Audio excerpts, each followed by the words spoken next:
morning. Good morning.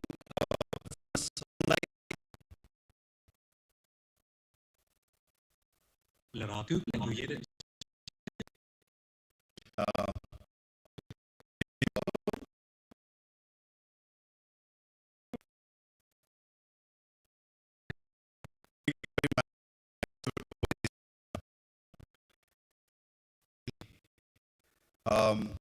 This morning,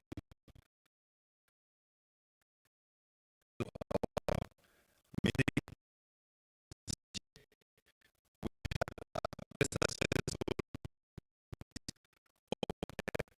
technical working groups, workshop, the finance law, and sustainability as I think they are going to what they are doing from we also have a presentation and my friend is ready. We also have AFCFTA and Checker from Stanford. Various presentations from the RM all talking about sustainability. Then we activities on sustainability, very interesting discussion. So, on behalf of AFRIMETS, I would like to welcome you to this workshop, and you're also welcome to participate actively. We have up then in the afternoon we have a tour. So we take the opportunity to invite Dr. Low, why not to do some presentation.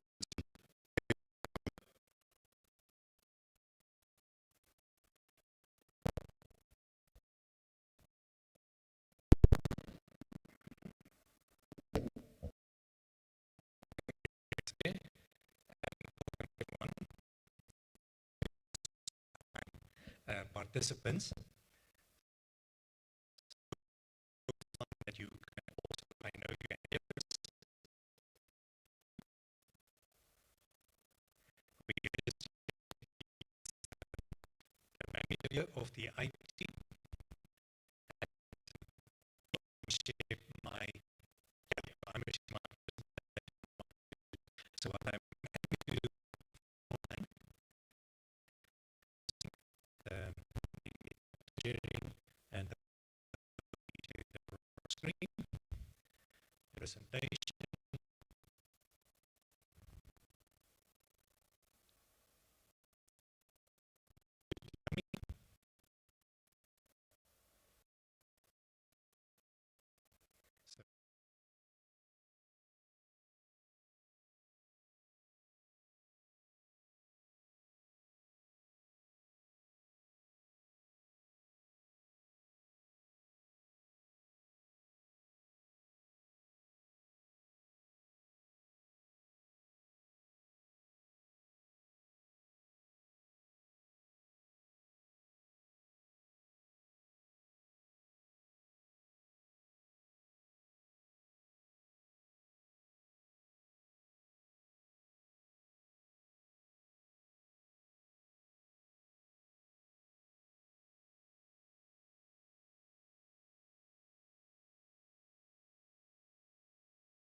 We grew substantially, And AFRIMETS is now a very well-established regional metrology organization, fully participating in the Joint Committee for Regional Metrology Organizations and the BIPM, the JCRB, and obviously on the continent doing a lot of development work, assisting laboratories, doing comparisons of our national measurement standards, also getting very involved in accurate testing and conformity assessment on the continent. But it's also now time that we take the next step and move towards a sustainable organization, in the sense that we have a company that can charge a membership fee and that we can use those funds to support our activities. For example, if the chair must go to JCRB, that we have funding to support it, that we have funding for our General Assembly, etc. But I thought of starting today really just telling you a bit about what is happening on the international scene and with the CIPM. Obviously, I'm the president of the CIPM right now, and the activities that we are doing and what we plan. And I tried to select the things that I thought would be of interest for you, also as the directors of the NMIs in Africa. So, you know, I've shown this many times already to you, that the CIPM after 2018, when we adopted the revised SI, the International System of Units, at the General Conference on Weights and Measures in Paris, we were elected as the CIPM then, the new CIPM. I was on the CIPM, I was re-elected. We got to Paris in March, and I was elected president. But in that first meeting in March 2019, we then said, what now? We spent 3-4 decades on discussing the revised SI, and now it's done. So we've got it. We must now just apply the new definitions, develop the new ways, we call it mise en pratique, to realize the units, the SI units. But what now? This was this big hype about the revised SI. Are we now going to just, like for the next 2 decades, 3 decades, just implement it? And we said, okay, but now it was very apparent in this whole process that our organization that was formed in 1875, the Bureau International de Poids Mesures, BIPM, International Bureau of Weights and Measures for Scientific Metrology, at that time legal as well. It split off later. But that organization probably needs some reorganization, some modernization to really be able to respond to the modern world. And this is then, we sat and we said, what should we address? And the 5 things that we decided to look at is we needed to respond to evolving needs for metrology, new things on the horizon or that is already here. Then we had to address the key scientific challenges that really had to do with now the implementation of the revised SI. Then we said, if you look at the world, we really need to work more with the other international organizations. And then we really need to look at how to become a member of the BIPM, and can't we really expand our participation in the meter convention and officially in the organization. And then you just must make sure that governance-wise, everything, you are modern. You are working according to the current decade, not as people did things 50 to 100 years ago. And that's a bit the danger with a very old organization. You've got the luxury of all this history well established, but you also tend to perhaps not always modernize. If you look at the OIML, for example, that was then established in the 1950s for legal metrology, split off basically from BIPM. And that was after the United Nations and all these international organizations were established. So then the model of an international organization was really well established. And all these organizations then followed that model. And that's why the structure all look more or less similar. But we're so much older that our structure is still different. And how do you now adapt? You can't change your convention. That's all the member states must re-sign and everything, and they didn't like that. We proposed it at a point and they said no. But okay, so we then worked a lot for 4 years on our strategy, and we did take a proposal to our general conference in 2022 of how we want to implement the new strategy. And this is just like a schematic of what was basically agreed to as well by the general conference. They said, yes, CIPM, we agree with what you are trying to do. Please continue. And this is what we showed at the BIPM to the CIPM, all the developments on the left-hand side. So we're developing the strategy. We want to get the input from young metrologists. We are working on universal adherence to the meter convention, new bylaws, just writing up everything that we are doing and putting it in official bylaws, because we did not have it at that time. A new vision and mission statement for the organization and our headquarters. And then we were going to celebrate, or we are going to celebrate, the 150th year of the signing of the meter convention in May 2025 from 1875. So that's a big thing in our lives at the moment as well. So but this was the whole thing for us to get ready to by 2026 really take the outcomes of our strategy development to the general conference. We will ask the member states to officially vote on it, and we are also asking everyone, especially as well our African members that has a vote at the CGPM, to support us and go there in 2026 and help us to vote in our plans. And I will show you a bit more now. So let's quickly look at the first one, responding to evolving needs for metrology. And I'm going to run through this very quickly because you have seen it already. We started by identifying the metrology grant challenges. So what do we have to look at? And then we basically said there are 5 very well-known ones already: climate change and environment, health and life sciences, food safety, energy, and then the new metrologies: advanced manufacturing, quantum metrology, artificial intelligence, etc. So we also said already at that time that we could identify like horizontal cross-cutting themes. The first one was digitalization, that the whole world is digitalizing, and the role of metrology in that, also in what we do, what the BIPM do, what the headquarters do. And we said we need a forum on digitalization. It's like a cross-cutting over everything that the organization is doing. And we said, let's immediately start to address climate change and the environment. And we formed a joint task group on climate and environment. So those two are now officially established. The big thing of those horizontal cross-cutters, in the old days, we had the 10 consultative committees of the CIPM, CCM, you know very well, and related quantities, CC length. I'm talking about the ones that I know Africa is quite strong in. So yes, they were doing their work, very importantly, in those silos, if we may call it that. But now if you get to climate change and environment, you need mass measurements, a length is involved, chemistry is involved, ionizing radiation is involved, temperature, CCT, is involved. So suddenly it's not a CC anymore. You take experts from each one of those, and they work together on this one big issue, and that is climate change and environment. So we officially, that was the first one, we formed the joint task group on climate and environment. The nice thing about that is that for the CCs, there are very strict rules of how you become a member of that consultative committee.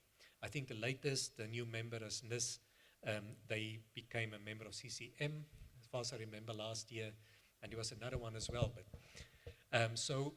So you need to show you have got expertise, primary realization, then you go and present to the CC, they said yes, they take it to the CIPM, we approve it, that you are now a member of that CC. But now for these cross-cutters, we can invite other people. We can invite people from institutes outside the metrology world. Every country has got a institute that works in climate and environment in one way or another. If they've got experts there that we want to pull in, we invite them to join this joint task group. The same with digitalization. We, in the first place, are working with the other international organizations, OIML, and all the others, that ILAC, IAF, all of them that are also of course, obviously involved in digitalization. So we pulled that together. We'll talk about that a little later. But that I said to the director of Tanzania Bureau of Standards that is now the nice thing. Even if you're not a member of the consultative committee, but if you have expertise in that area and you want to work in that area, you may get involved. There is a process as well, of course, but you can now get involved in those activities. If you, of course, like either a member state or you're an associate of the General Conference. So what we did then was, as part of this process, so that was the first 4 years, but as part of this process in the second 4 years, after 2022, we said, okay, fine, let's now also ask all the NMIs, what are they doing, what do they want to do they agree with our proposals for the strategy?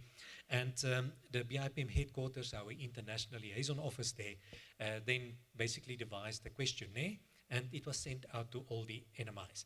And basically, we've got 100 countries officially participating in the meter convention. Then we've got about 30, 40 more in the RMOs, like in AFRIMETS, not an associate or member, but you participate in AFRIMETS, but we will get to that later. But of the 100 countries, we received 94 responses.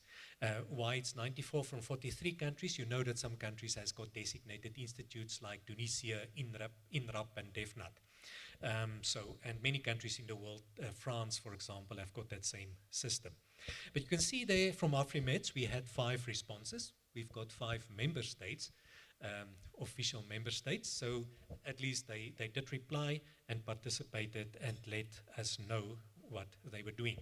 And I thought we've reported on everything around the strategy a lot. This is now new. This is like the responses that we got. And of course, we've got very detailed information and slides on those responses. But I decided to just show you like the summary pie charts that was done by the international liaison officer. And I'm not going to say too much about that. But those were the comments that we received from who already have programs. So you see that 42 out of 94 countries already had. And then also there's a small group, quite a big group, that said they identified the needs, no program yet. That is like on the right-hand side, this block. They said, yes, the green one already have. That one, number 2, basically said, yes, we're planning. And 3 already have programs. So then on the next one was on health. I had a question yesterday on the medical from the floor. So this was the one on health. So do you have a program in health at your NMI? And so again, 46 out of 94 already have. And you can see basically the response there. So I'm going to run through it quite quickly. Food safety, it's an area of very big importance for AFRIMETS, and we've got many projects. We've got a big one at the moment looking at the testing conformity assessment facilities in Africa, supported by the PTB. You know about that. Many of you are participating in that one. But so those from the NMIs, what do they already have? Energy, obviously, also a big issue for our continent, and 50 NMIs out of 94 already have a program, and others are planning to. Advanced manufacturing, perhaps that's one that's not as strong in our region. Egypt, South Africa, Kenya, probably Tunisia, Morocco, and to a lesser extent the others then. But yeah, 35 out of 94 NMIs already have a program there. NIS and the NMI say South Africa definitely have, and Kenya to a lesser extent. Digital transformation, we had the workshop last year. You know all about it, so I'm not going to really spend time on that one. New metrologies, that is now things for metrology for artificial intelligence. I visited China last year, and everywhere I go, the first question was, what about metrology in artificial intelligence? And yeah, there are already 34 out of 94 Recording in progress. That's already has. So it's already something then We think it's really in the future, but it's already here, and people are really talking about that. One issue that we found was people are not always allowed to talk about it. So you may have a big NMI that has got a program. They will just say, yes, we have, but it's a little bit sensitive, and it's to do with competition, trade competition, and defense, and things like that, and security, cyber security. So we don't always easily get the information on that, but it's just very interesting that there's a huge activity in that as well. Sensor networks, optical fiber, low-cost sensor systems, etc. Cyber security, already about 21 out of 94 working on that. Artificial intelligence, then 25 out of 94, and so on. So I thought I would just give you a quick rundown on where the strategy is going at the moment, at the phase that we are in, looking at what is already happening and what will happen.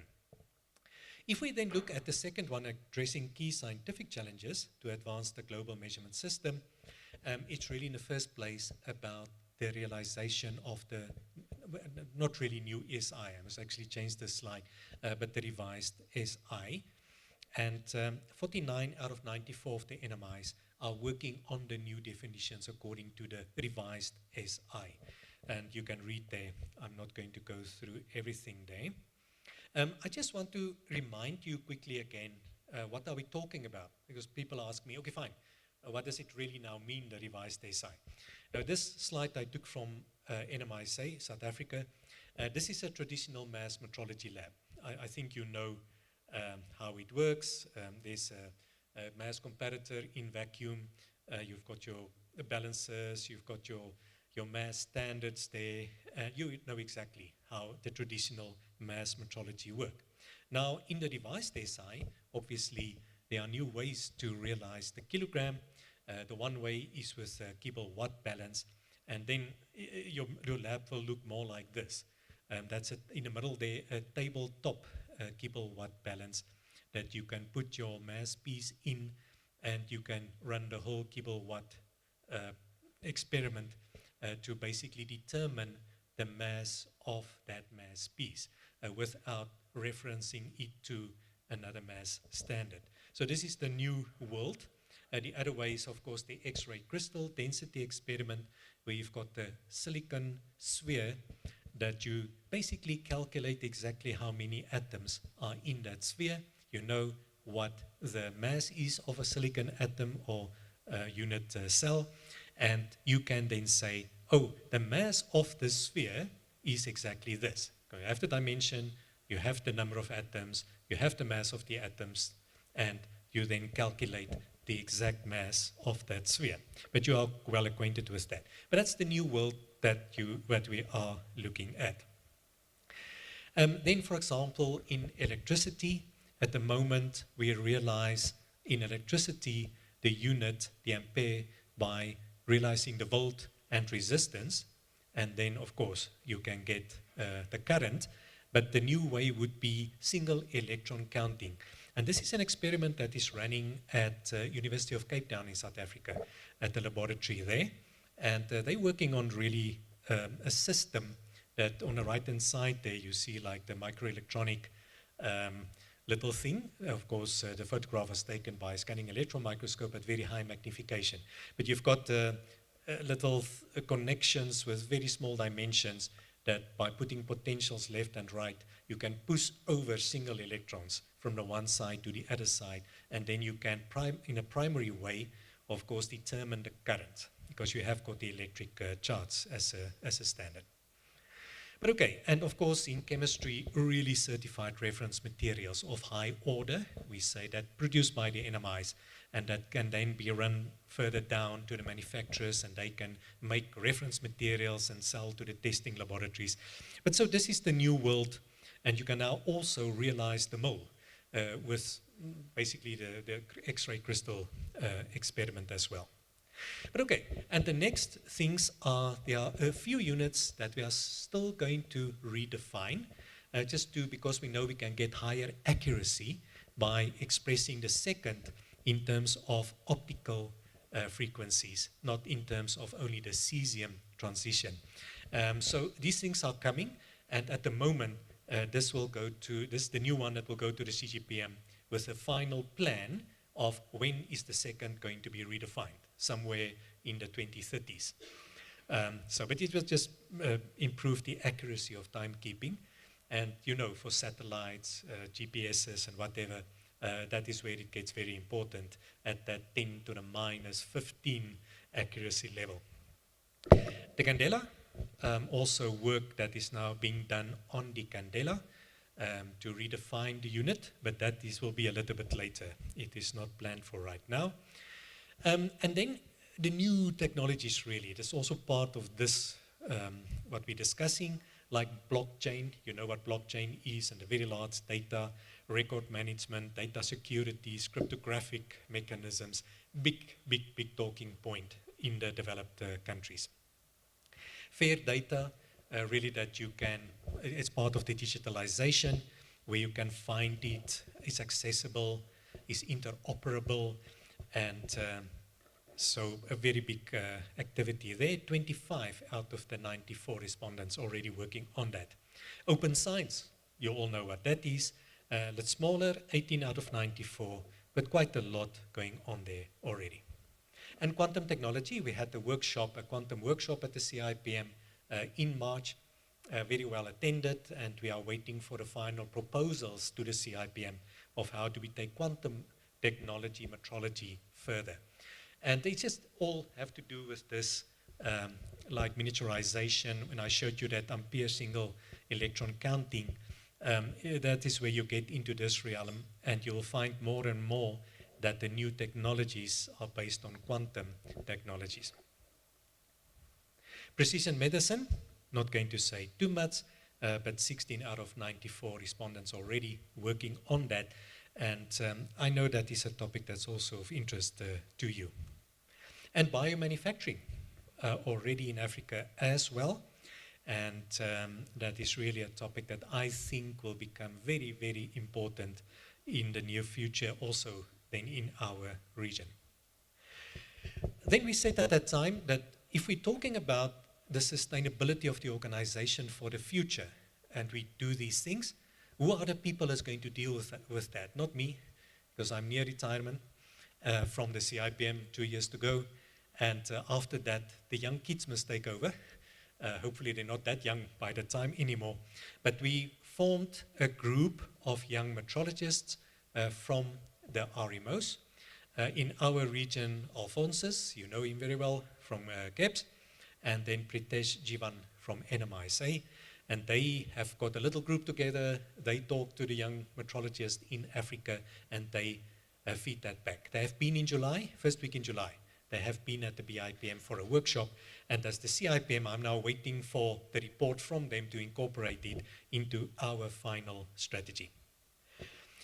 Strategy for deepening engagement with other organizations, I think it speaks for themselves. We've already have a joint statement on digitalization with all those organizations. The newest one was with NCSLI, you know NCSLI in the United States, and they also now signed. So we're really working with all those organizations, and we basically say our strategy is mature there. We just firmed up a bit on the wording of our MOUs, that we put concrete things into it and we sign it.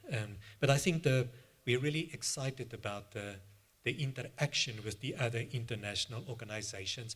And I can say especially with the OIML, we should actually be very close together always, of course, but during the last 4 or 5 years, I think our really at a practical level, we're working really well with the OIML. Then reviewing the strategy for universal adherence, not going to say too much about it, but just quickly, you know, at the moment there are 64 member states, 36 associates, a little bit of information there, and we're covering the globe.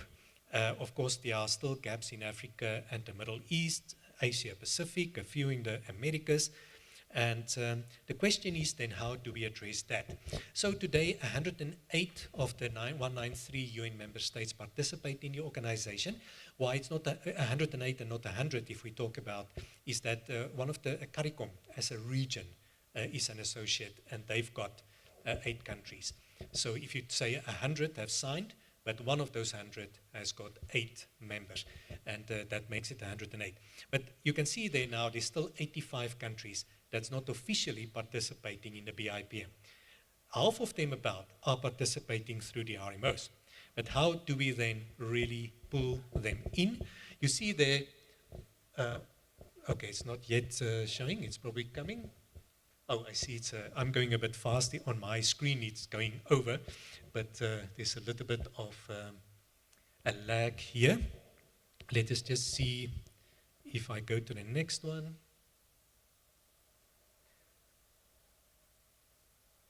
I think it's probably the internet that is just a bit slow. Let's just check if they can assist. Ah, this is the one that I wanted to get to, that's fine. So you can just quickly see there, 60 of those 85 states participate in an RMO. And this, you can think of AFRIMETS, we have 48 members, we've got 5 member states and about 10 associates. I hope I've got a figure right now, 1 or 2 left and 1 joined again.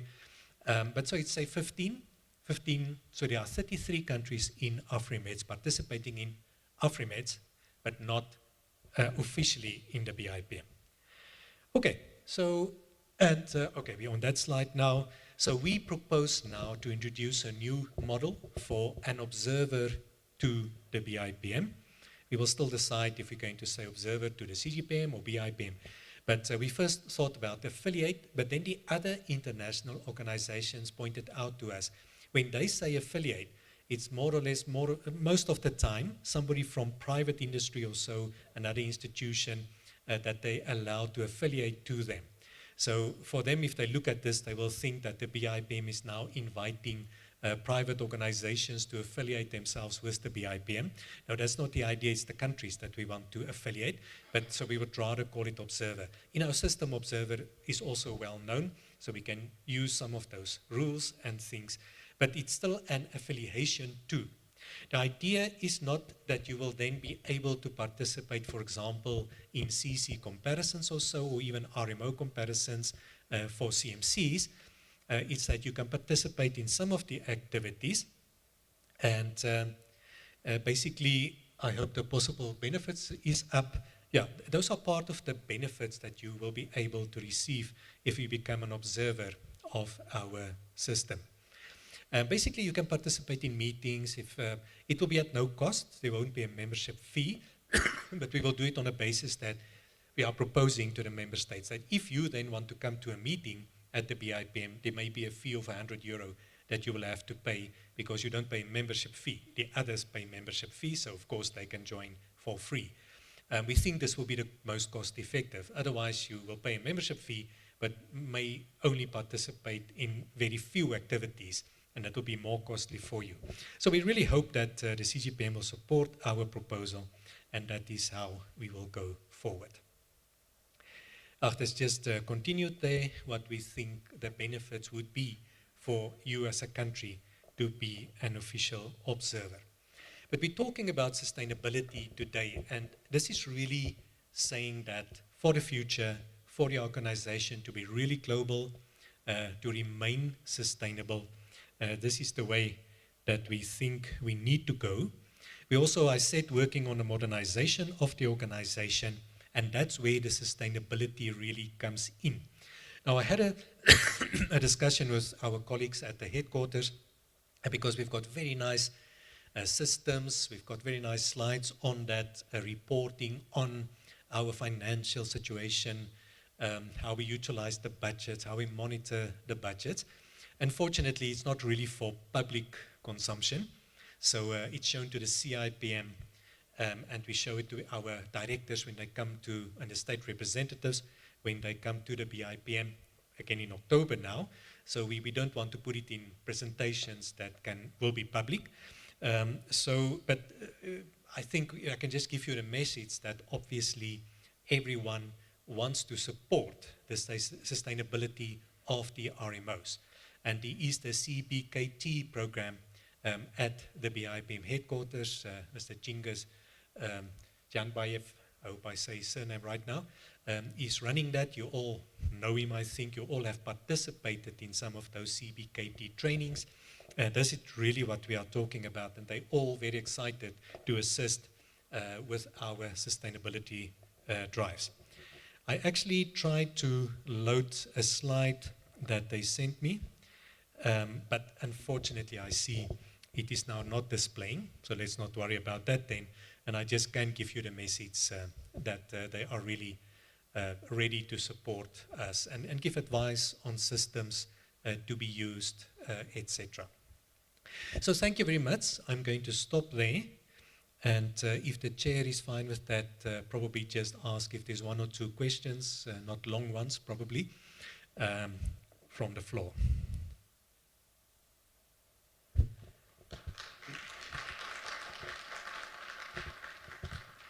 Chair, please.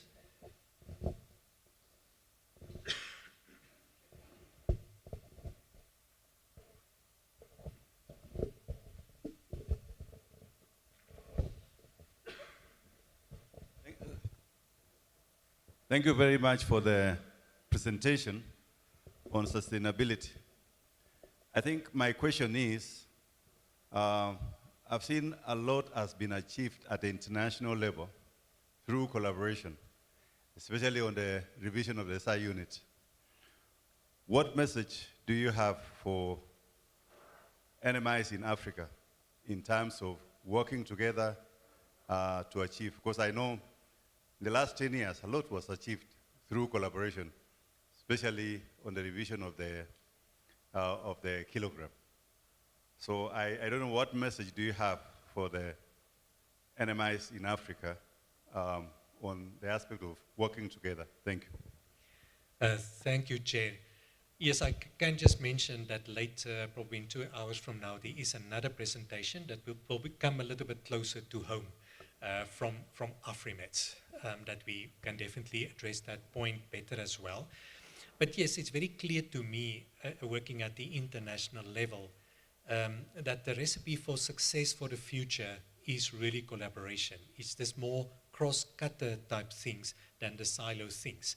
And I think that is where our sub-regional metrology organizations are so important. IAMET, SADC-MET, NewMet, MACMET, IAMET, the new kid on the block, doing excellent work. And that is where I think the success for the future lies.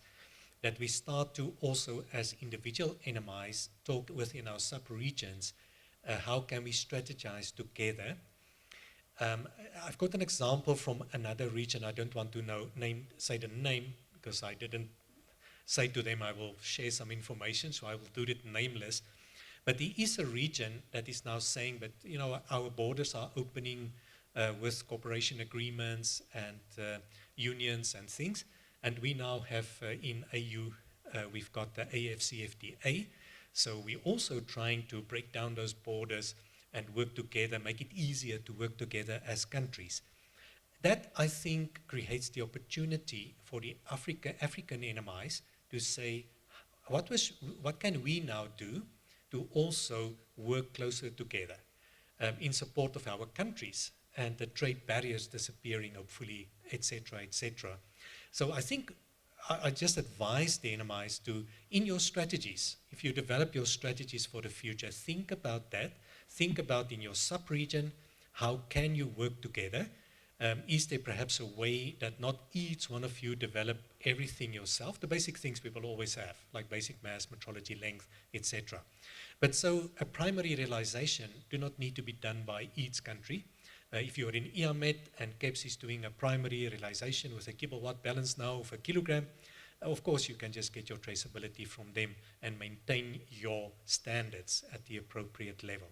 But Chair, I think that is my message there. And that comes to sustainability, because then be careful not to spend your hard-earned funding on one or two very high-level things that is maybe not that implementable for your country or not that necessary, and rather look at collaboration with others.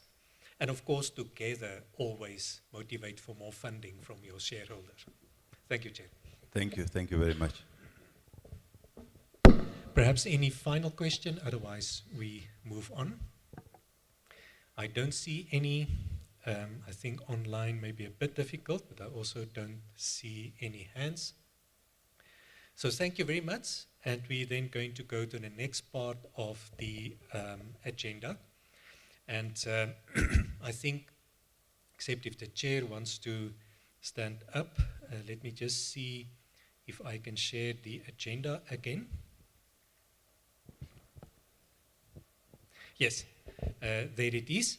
We have got Dr. Chinyama Kopfu of the AUC here, and I invite him for a few words. And as far as I know, the AFCFTA Secretariat is also online. And after that, I hope we can get everything right here, that we can give them an opportunity to also say something online. But with that, let me invite Dr. Oswald Chinyama Kopfu, that we all know very well, to the floor. Thank you, Oswald.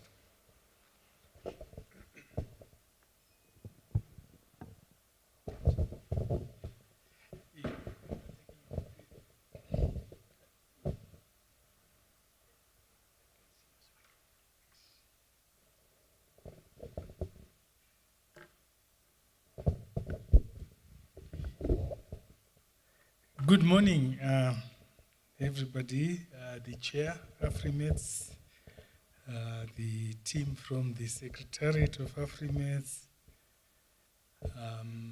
any colleagues that we have from the government of Kenya, and for sure our colleagues from the Kenya Bureau of Standards who are with us. It's very much our pleasure to be joining you this morning.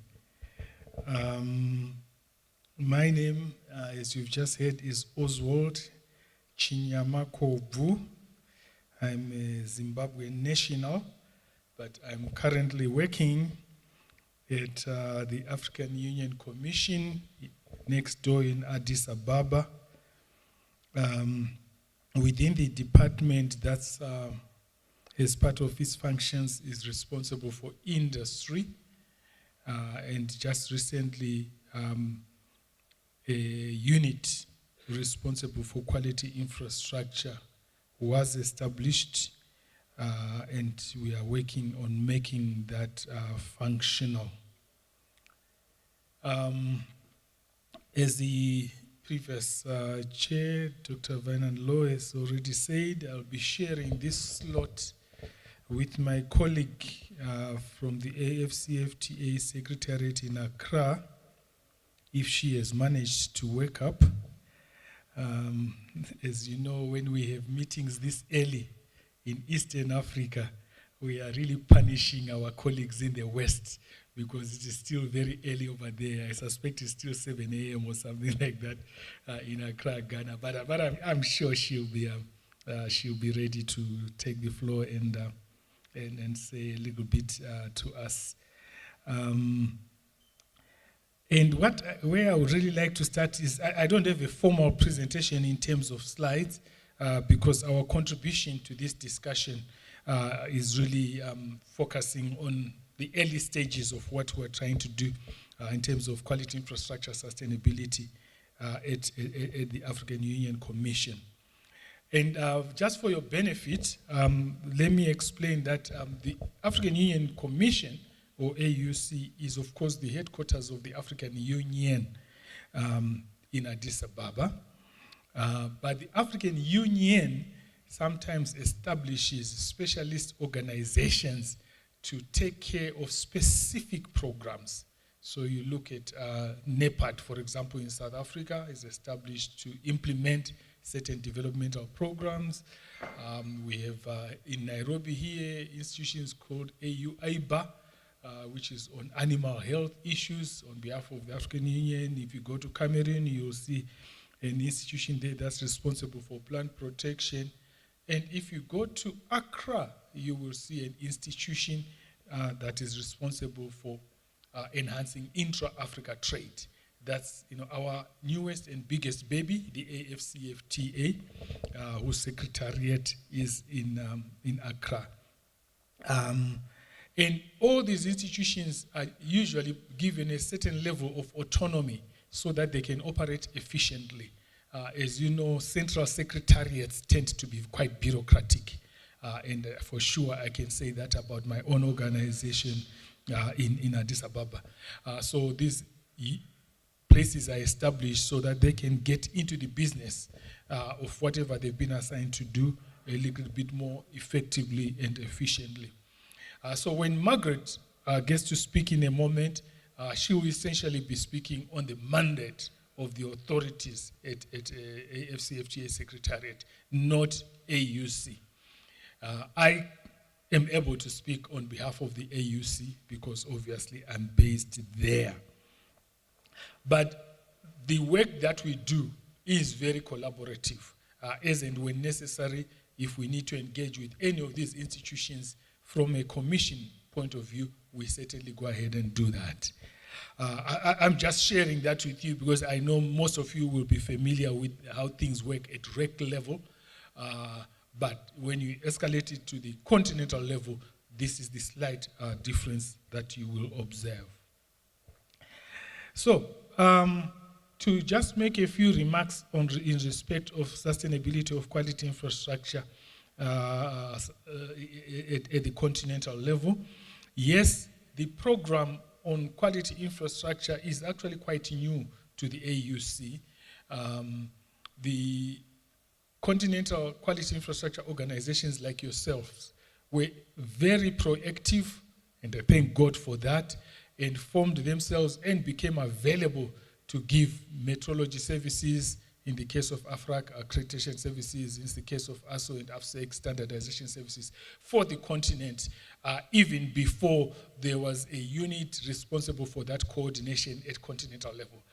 And I think really you deserve to be proud of that as a technical institution because it saved a lot of gaps that might otherwise have sprung up. The AFCFTA, when it came into being, it pushed things a little bit more urgently. And this is why, for example, you saw people like me ending up at the African Union Commission in Addis Ababa to try and give that connection between the political level and the technical levels, such as yourselves, and also connecting to our colleagues at the regional economic communities. And the important thing that we had to do from the continental level was, first of all, really to put a policy in place on quality infrastructure. We were just getting on with things, but without a formalized arrangement under which we could operate. So the AU, when it did some reforms at the Commission, also created a unit that is going to be responsible for coordinating quality infrastructure. And that unit is not yet operational because the implementation, unfortunately, is taking a bit of time. Remember the bureaucracy I talked about at the beginning. But fortunately, it has been agreed that me and another colleague can meanwhile be stationed within the Commission and do that on behalf of what will become a formal arrangement, hopefully by the end of next year. So our efforts have focused on creating the Africa Quality Policy with your participation and contributions, of course, and I'm happy to report that this Africa Quality Policy was adopted by Africa Heads of State in February 2022. And in terms of that Africa Quality Policy, the implementation is supposed to be overseen by what is called an Africa Quality Policy Council. And that council has now also been formed and was adopted or formally endorsed by ministers when they met in May 2024. So we are now at a stage where this council can really get down to business in terms of working with the continental institutions responsible for all quality infrastructure, metrology included, and making sure that the continent is an implementable policy in this regard. Now, I know in the title there, it says quality infrastructure in support of the AFCFTA. That is definitely true, and I'm sure Margaret will say a little bit more about this. We had to do something on the AFCFTA because obviously a system to address technical barriers to trade was necessary, so that had to be addressed. But quality infrastructure goes beyond that, and which is the reason why the Central Coordination Unit will remain in Addis Ababa. Because obviously we need quality infrastructure for a whole lot of other things, whether it's industrialization, whether it's agriculture, whether it's health, whether it's environment, energy, and all these programs where African member states, Africa Union member states will be collaborating to integrate. We need quality infrastructure. So the quality infrastructure in respect of the AFCFTA is principally, obviously, to facilitate addressing technical barriers to trade and making movement of goods across borders a bit more easy. I just want to say also that since now the Africa Quality Policy Council has been established, and by the way, AFRIMETS is represented on that council. We are moving very quickly. We hope, in fact, to have a meeting next month where the council will meet and start working on an AQP implementation plan or action plan. This is where we will decide what things need to be done as a priority and also already start to discuss what strategies we'll use to mobilize resources to implement. I believe that will be the side from which we will be assisting the whole sustainability question. As a technical organization, of course, you will need also from your end to be working on strategies to make sure that some of the technical activities that you need to see done are implementable. We will be finding common ground to work together and make sure that at least the services required to make the African integration story a success are being implemented from a metrology perspective. And basically, Chair, that's about the overview that I just wanted to give. Of course, when we next meet, I'm sure we'll now be talking to you about what is being done, and I think we'll have a lot more to discuss. But this is the overview that we have as of now. We've got a policy framework in place that gives us room to start engaging, to make sure that the technical issues under quality infrastructure are being addressed and they are relevant to the programs of the African Union across the board. But of course, specific institutions like the AFCFTA will be looking at this question in terms of specifically facilitating intra-Africa trade. I might just add, as I yield the floor to my colleague online, that at the moment, issues to do with extra-Africa trade, in other words, trade of Africa with countries outside Africa, are still being coordinated from Addis Ababa. So the AFCFTA Secretariat is more focused on issues to do with intra-Africa trade. Of course, you can never draw a fine line between these two because all of us trade outside the world as well. So there will be overlaps, but we hope that the systems that we have in place will enable us to more effectively engage in trade wherever it is taking place. So, Chair, you might want to confirm that Margaret is connected and she can have the floor for now. Maybe I'll hang around here while she speaks so that if we have to address questions, we can take them. Chair.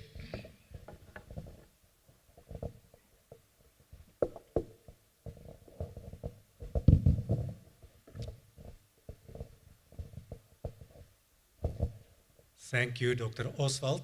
The chair asked me just to continue with the program. So is it Margaret?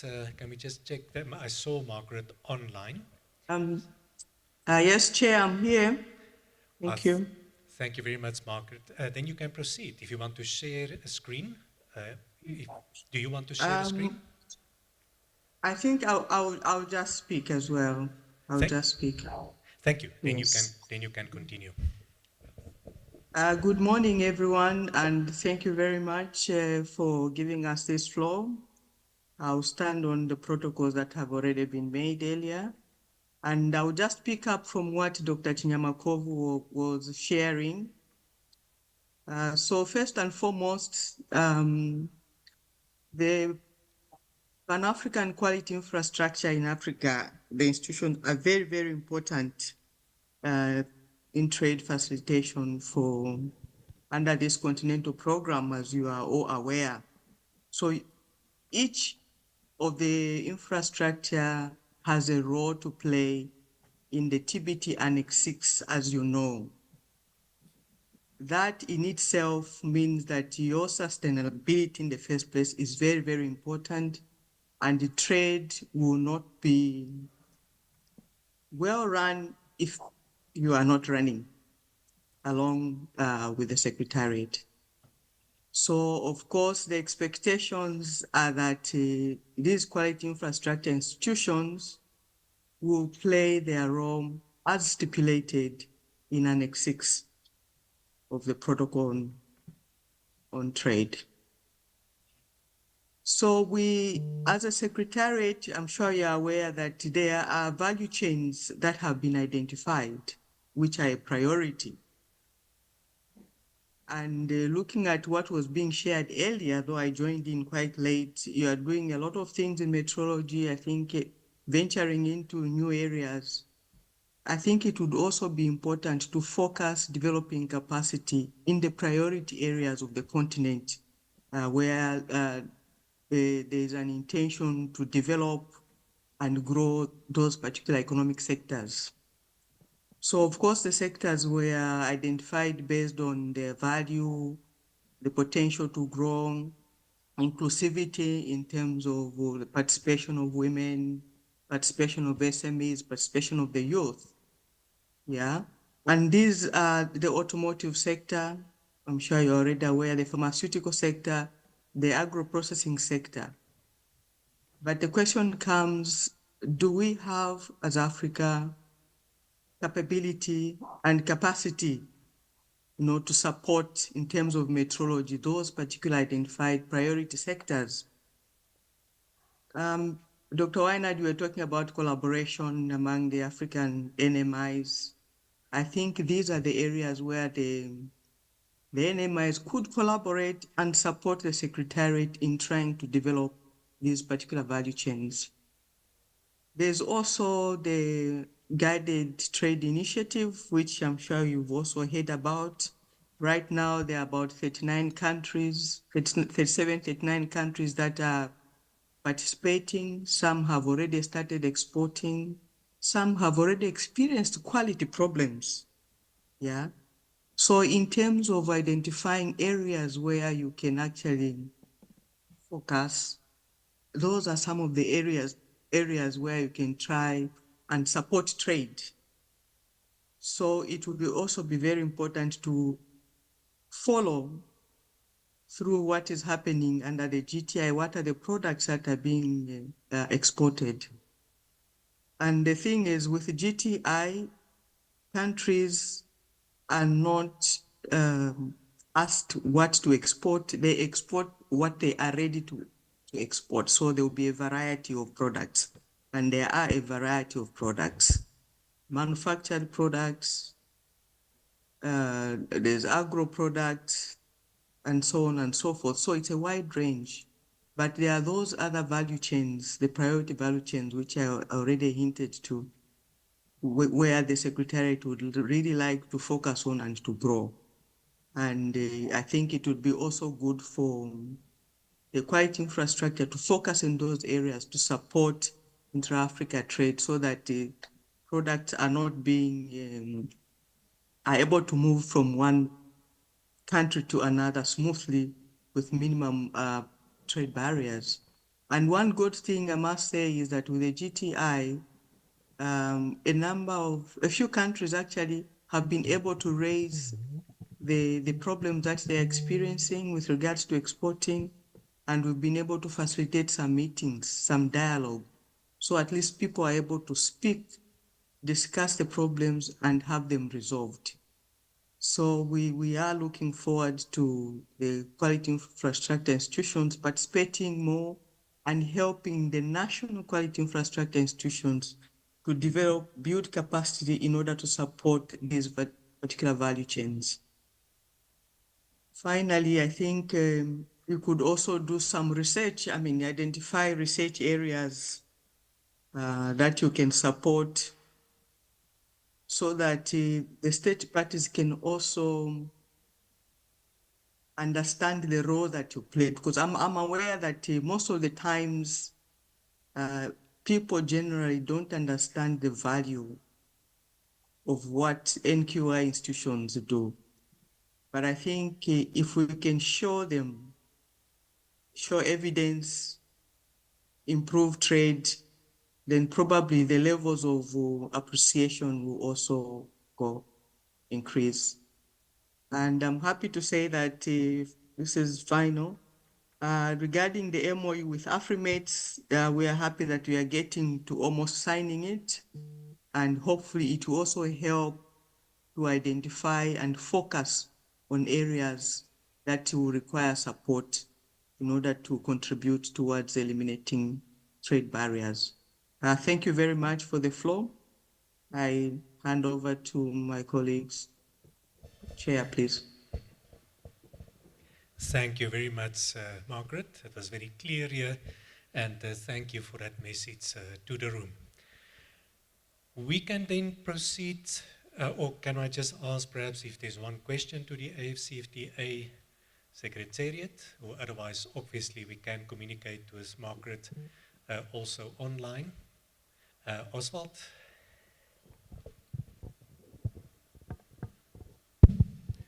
It's not a question, Mr. Moderator. Just to explain, my colleague used the term GTI several times in a presentation.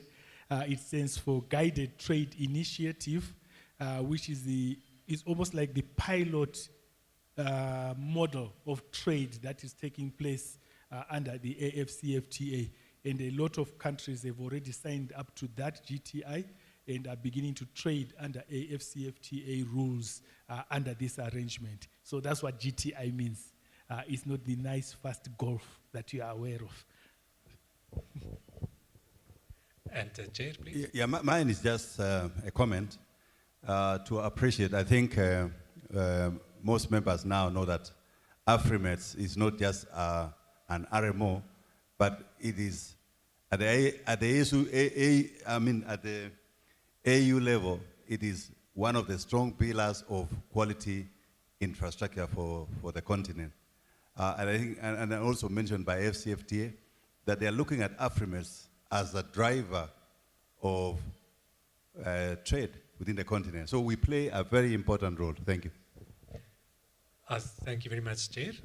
Mr. Kaiser? This is a question to both colleagues from AFCFTA Secretariat as well as the AU. We learned a lot of that the policy framework is in place for increasing inter-African trade, and we learned also a lot about the importance of quality infrastructure. I really would be very much interested in getting a message from either AUC or AFCFTA Secretariat what AFRIMETS can be done in order to be supported by AUC or AFCFTA, I mean also financially. I learned that AFRIMETS is recognized at the AUC or at AU level. So is there any message from the AUC Secretariat when it comes to sustainability that there could be also a financial support from AU, and what has to be prepared by AFRIMETS so far? Maybe we can answer that also later on, I'm not sure, but I think this is the most important question we have to discuss today. Thank you. Thank you, Mr. Kaiser. Dr. Oswald, do you want to? Otherwise, if you want to, we can do it after tea, but it looks like fine. Please, Dr. Oswald. I'll make a quick comment now. Yeah, very important question. Thank you very much, Mr. Kaiser, for that.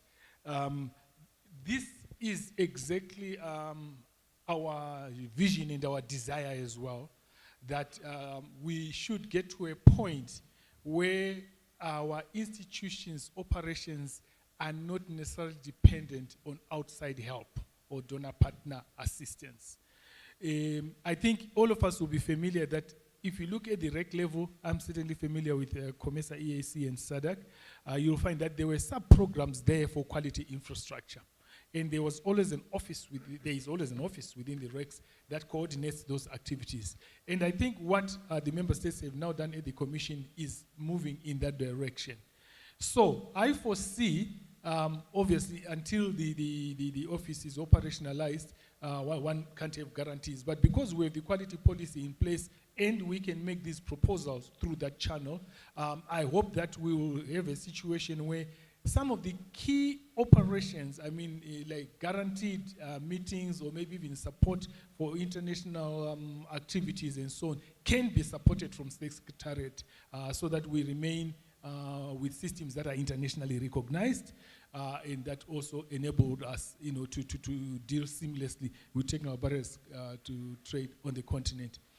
I'm not yet sure if at the AFCFTA level they have started working on this. I know in their conversations on MOUs, they are looking obviously to put activity programs in place. We should pick up support for some of the activities that AFRIMETS or any of the other structures are trying to do for continental integration and have those supported as well. So this is absolutely the direction we're trying to go. At the moment, of course, at AUC level, we are always in discussions with development partners. That's why PTB is here, for example. And through those engagements, we can, have some of our activities supported as indeed we are getting that. But as I think the question is guiding us, this is not how we want to be, forever and ever. We want to wean ourselves from that external dependence into local dependence. So through the AQPC, we will have a channel to actually put budget proposals on the table at the AU level, and then have some of our most important activities certainly supported through that route. Maybe if something else comes up, I can say a bit more on later agenda items. Thank you so much. Thank you, Dr. Oswald. Margaret, if she has something to add. Yeah, let's just hear Margaret. Do you want to add? Thank you, Chair. I think the response given by Dr. Sinyamakovu is adequate for now.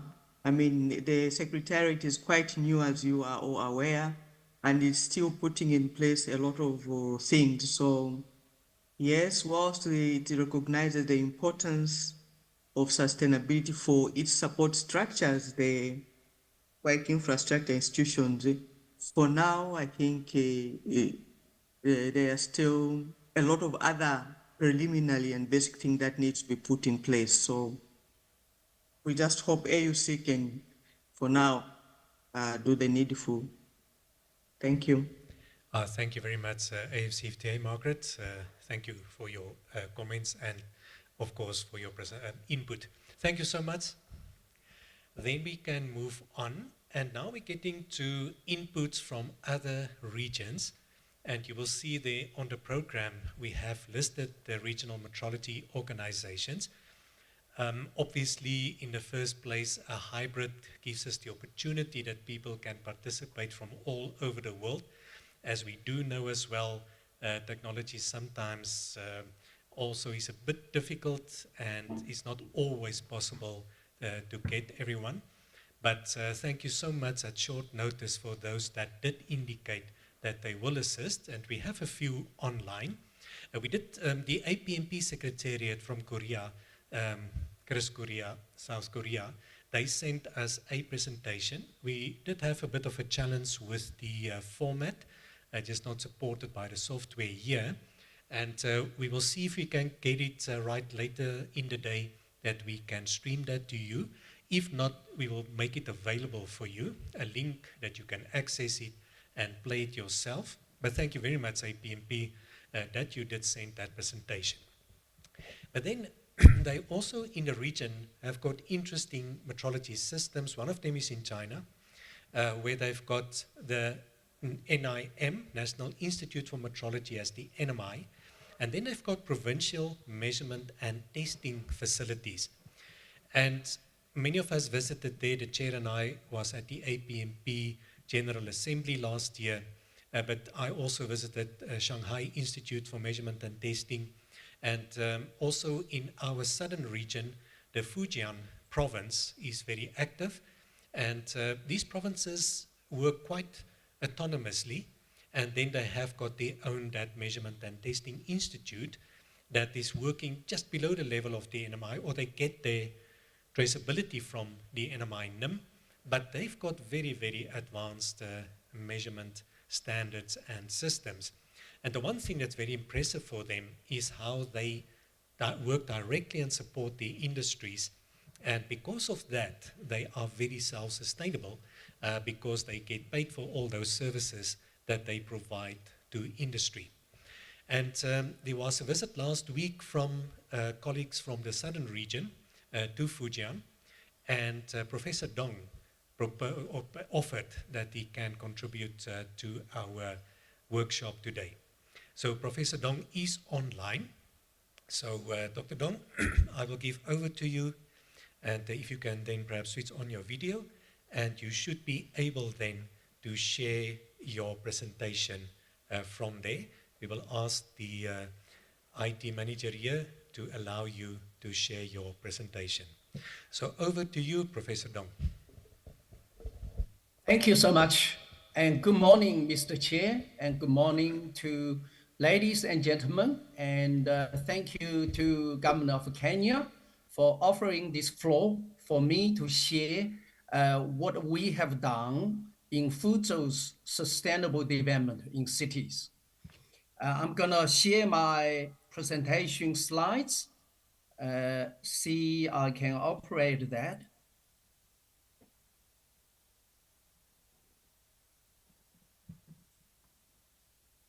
Can everybody see that? Yes. Yes, that'd be great. Okay. It is just not in a full presentation mode. There it is. Thank you. Okay, all right, great. Now, my topic is about the planning challenges in the context of sustainable development. And quickly have a self-introduction. Myself is the Chief Executive Town Planner for Institute of Fuzhou Sustainable Development. And I worked quite a lot in the past 20 years in terms of sustainable development. Now, first of all, I would like to say that last year in 2023, the UN Habitat issued the first round of global award for sustainable development in cities, which was held in Shanghai. So we also shortly call it Shanghai Award. The award is about how the city address the UN Sustainable Development Goals, particularly in terms of SDG 11, which is making cities and human settlements inclusive, safe, resilient, and sustainable. So the award is to recognize cities provide integrated solutions in sustainable development. And there were 5 cities around the world won this award, one of which was from Africa, which is the Kampala from Uganda. We are quite proud of that. And also Fuzhou has won this award as well. And Fuzhou is quite proud and happy with that because this is the highest achievement and in the past 20, 30 years or so. And let's come back to the basics because I am a town planner and probably be good to quickly introduce what is the concept of sustainable development.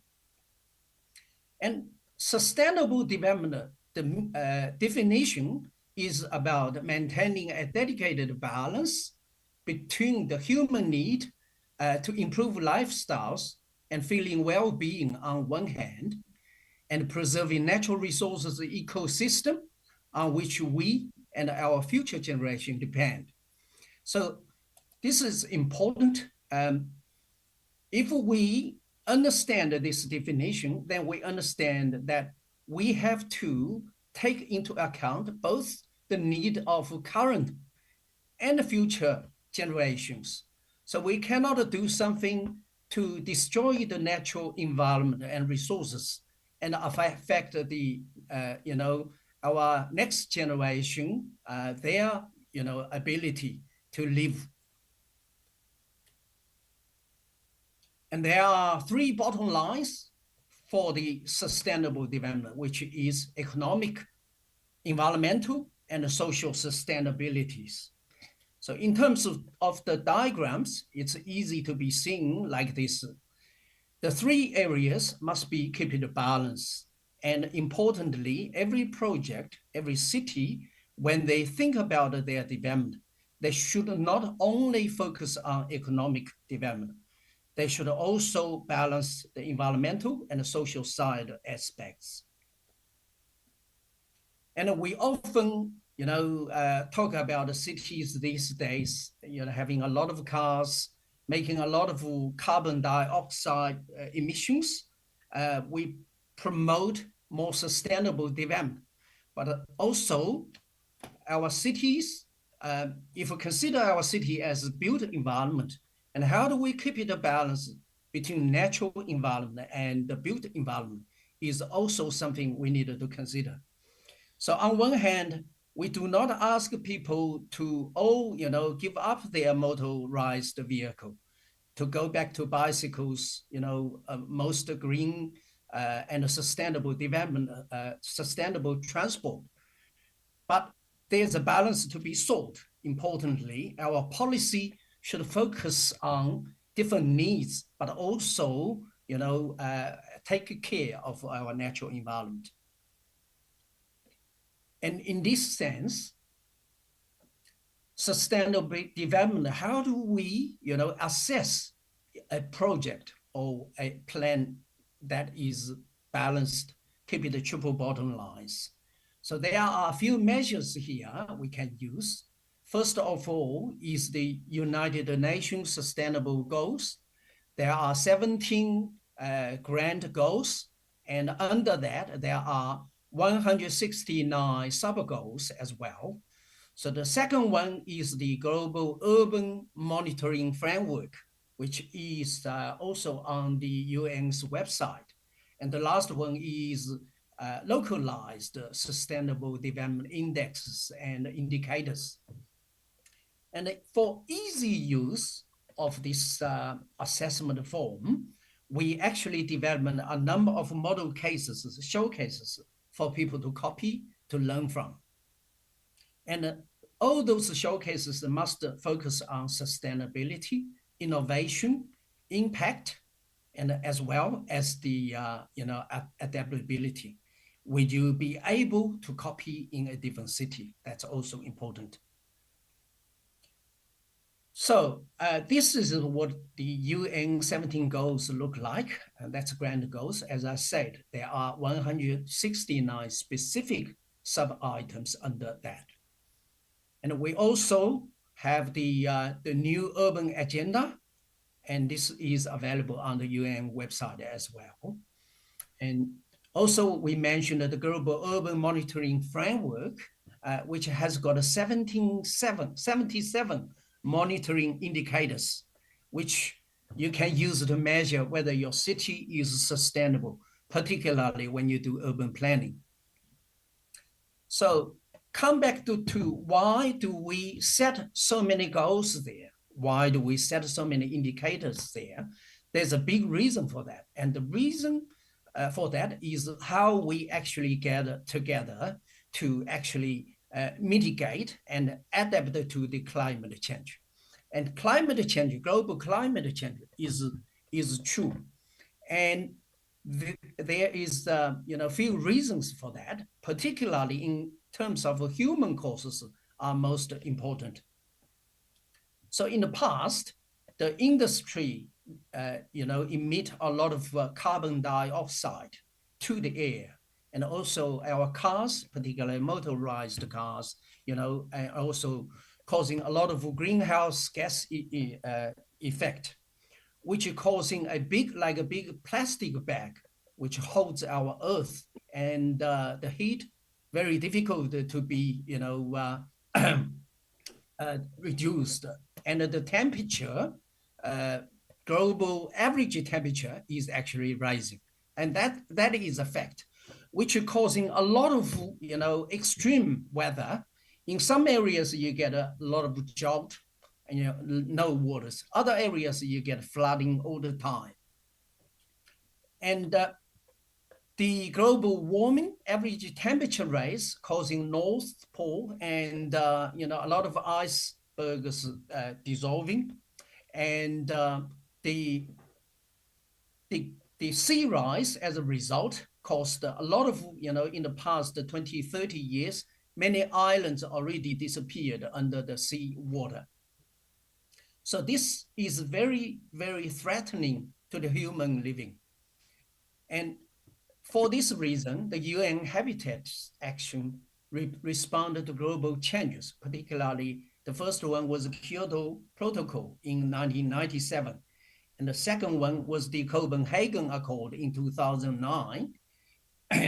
And the third one, which is the recent one, the Paris Agreement in 2020, which is the only legal binding, convention.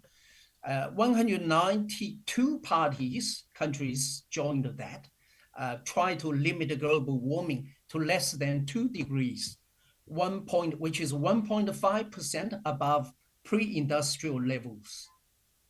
So China also is committed to that. With that, in 2020, September, China has promised that our carbon peak will reach in 2030, which is about 6 years away, and the carbon neutrality goals set in 2060. So we all know, as the carbon dioxide increases on the atmosphere, the global average temperature increases. This diagram actually shows that fact. Now, this diagram importantly shows us if the human does nothing to the global climate change, then the global average temperature will go in that red line. So what are we trying to do? What the UN is also aimed trying to do is to mitigate and adapt to that. And the two measures that actually can turn that global average temperature into leveled, which is the blue line. And in that regard, they set responsibilities for city managers, also the social organizations, as well as urban planners and designers. Now, responsibility from the city managers, what they can do is to, promote the strategies and address the global climate change, particularly the 30-60 targets, which is 2030 reach the peak, 2060 neutralize. That is a strategy set into our urban policies and a lot of other sub-policies. Second part is the carbon tax and the carbon emission targets must be met. And last one is how do we actually can make the carbon exchange, particularly in terms of green carbon trading, blue carbon trading, which is the quite substantially already become the campaign in a lot of cities. One of the things that the government can do is to encourage the travel smart. Particularly in the past, when I was the planning manager, our staff actually come to me every morning for travel smart allowance. We actually to give everybody $10 subsidies for them to give up their private motor cars to take public transport or bicycles to come to work.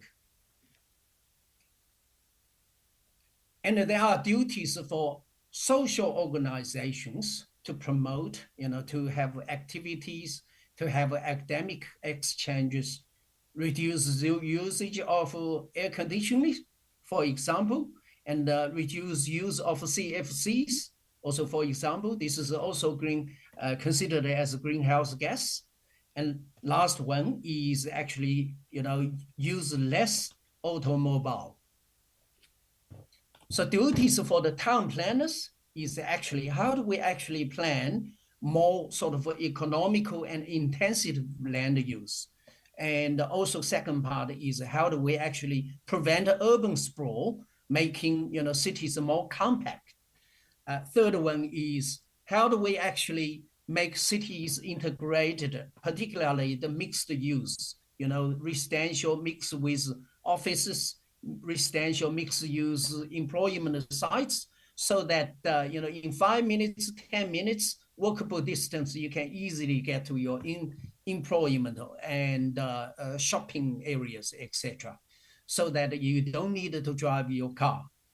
And the second last one is how do we promote the TOD planning, transit-oriented planning, which encourages people to take a public transport like subways, and also encourage the government to do development, intensive development around 500 meters radius around the transit stops. And the last one is policies, in terms of planning to encourage people taking the green mode transport.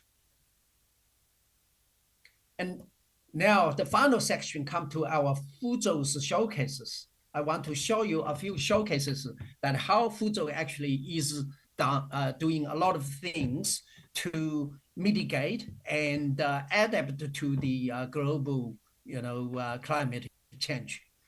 One of which is called the Fuzhou Urban Water System Alliance and a Coordinated Center.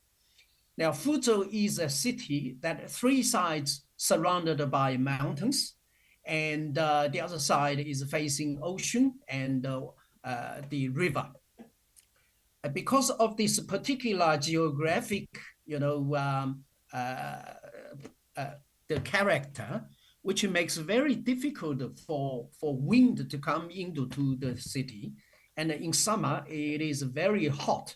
And because of global warming, and brings up a lot of storm, tornadoes come to the city, and which causing city from time to time, flooding all the time, and cause a lot of damage and losses to the public goods and human assets, sometimes even causing death.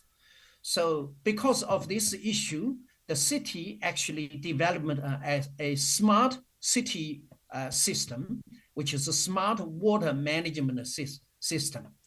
What does that do is that the city has got 139 small rivers, and this river can become very good loading area for the flood, for the rainwater to be contained there, and avoiding the rainwater flooding the residential area.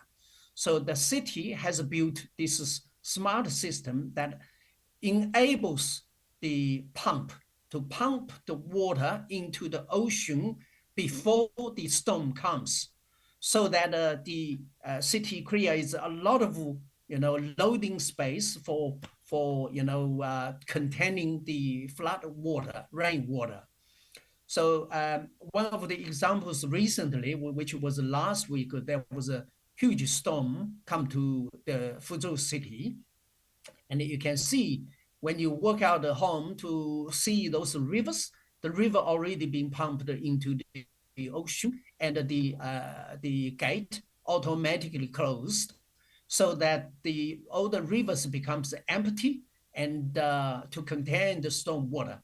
So that smart system has helped a lot in terms of alleviate the damage from the natural storm, and the people and its asset have been protected. And this is a smart system that has been learned and copied to other cities in China. There are about 20 more cities come in the past 2 or 3 years came to the Fuzhou City to learn this system. Secondly, in terms of the renewable energy, and as you know, the wind farm the energy is considered as one of the sustainable energy system. Now, in China, for the first time, the wind farm energy becomes, occupies 13.8% of total energy produced resources. And that is phenomenal. And because government really pay attention to sustainable energies, and particularly in cities like Fuzhou, abutting the ocean, there are a lot of wind resources that can be used. And this is going to be promoted to other cities abutting ocean as well. And the next one is the Jing'an Park, which is the what we call sponge city demonstration project, also called urban water sensitive urban design examples. Now, on the right-hand side, as you can see, this is the plan for the whole Jing'an, lake. And the lake actually used to be a lot of ponds, unjoined ponds, disconnected ponds. And these ponds, because they are disconnected, the water cannot be flowed, and from time to time get a lot of elderly and smelly water, and because it's stagnant there, creating a lot of insects problems, which make the environment very bad. And the real estate surrounding this area, a lot of people moved out because of the bad environment. But in the past 10 years, the government has paid a lot of attention to that. And it actually joined all the small ponds into a big water system, and all joined together, and using water sensitive urban design principles to make that very environmentally sustainable. And the project actually not only addressed the environmental system, but also make this project a part of the smart water management system, as mentioned in the above. That area becomes, this lake becomes one of the big loading area for containing the storm water.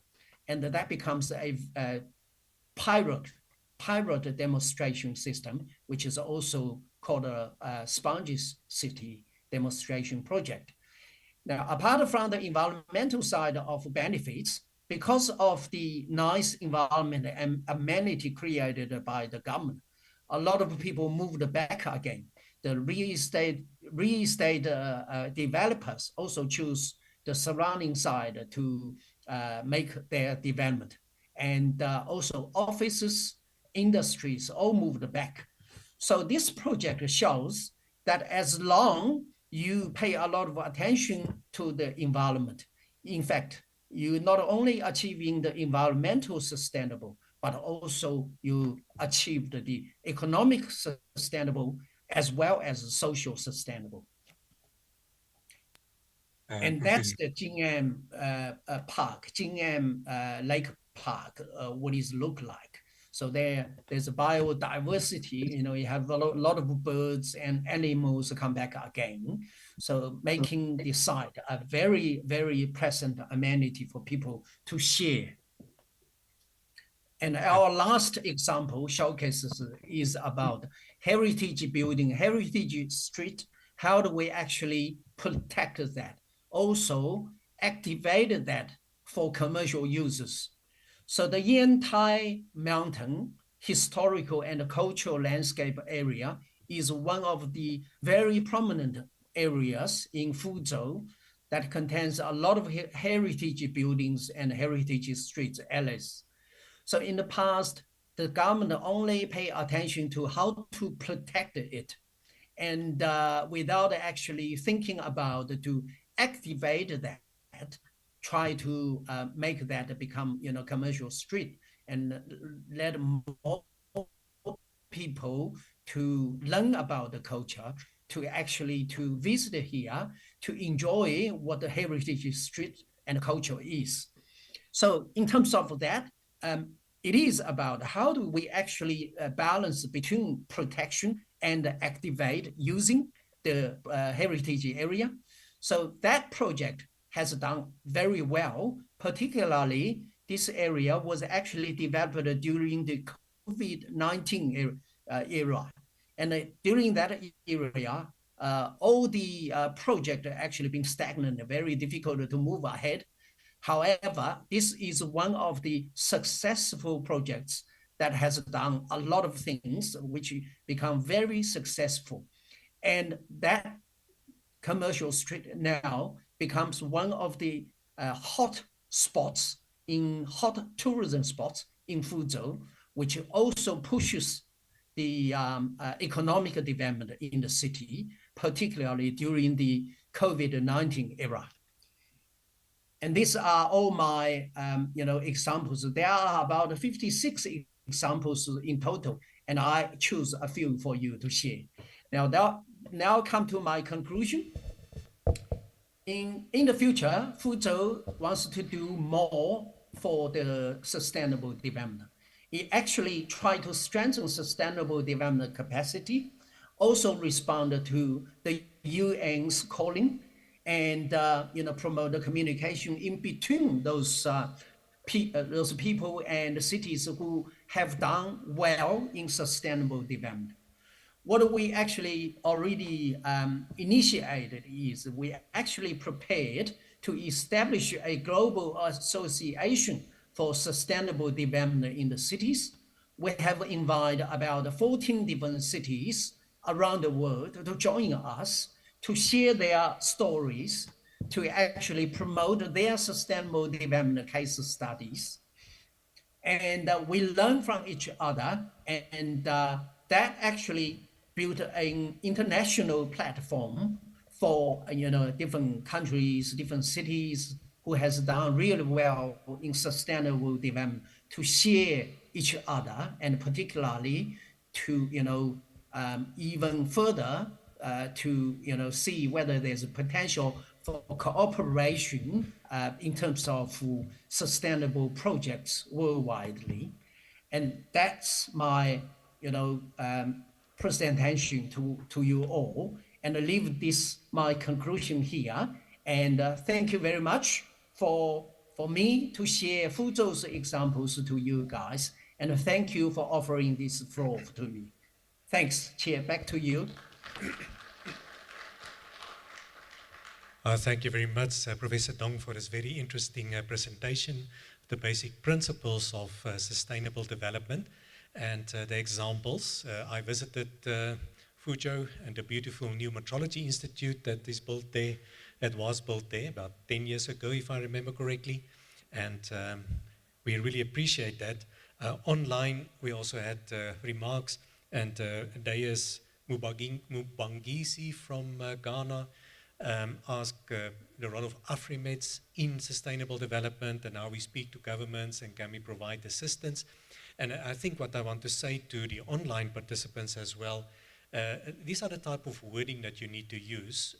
What Professor Dong has here about sustainable development on like the whole water project, all of that requires measurement, metrology.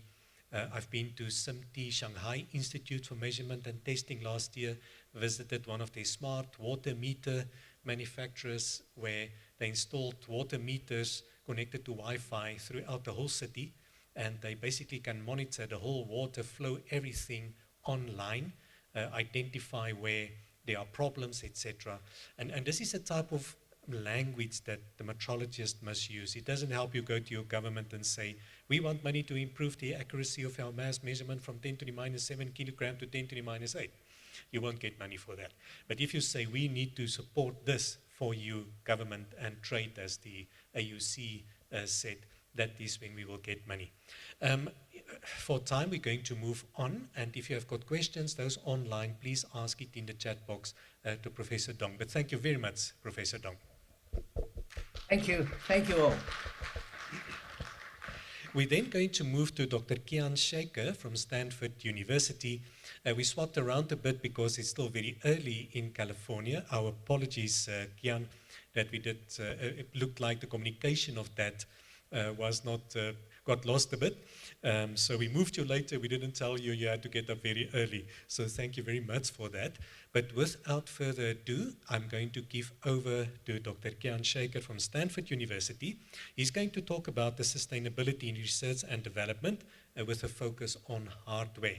And that will basically then conclude this part of our sustainability workshop on the input from the external partners. Then we will go over to COMET and the RMOs later. So after Dr. Kian Shaker, we will take a break. But over to you, Kian.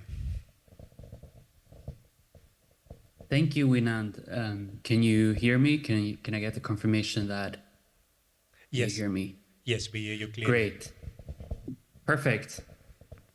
Yeah, so great to be here and to meet so many of you in the metrology community. I know I'm the last thing between you and the break, so I'm not gonna take too long. I'm gonna share my slides. So I hope you can see my slides. So I want to start off by thanking the organizers of AFRIMETS for giving me the opportunity to speak here today. I will give a bit of a different talk from the previous speakers on sustainability, but a bit on the same trend of globally collaborating for the Sustainable Development Goals. So my talk today is going to focus on hardware. So my name is Kian Shaker. I am currently a Wallenberg postdoc fellow at Stanford University. I'm calling in from California.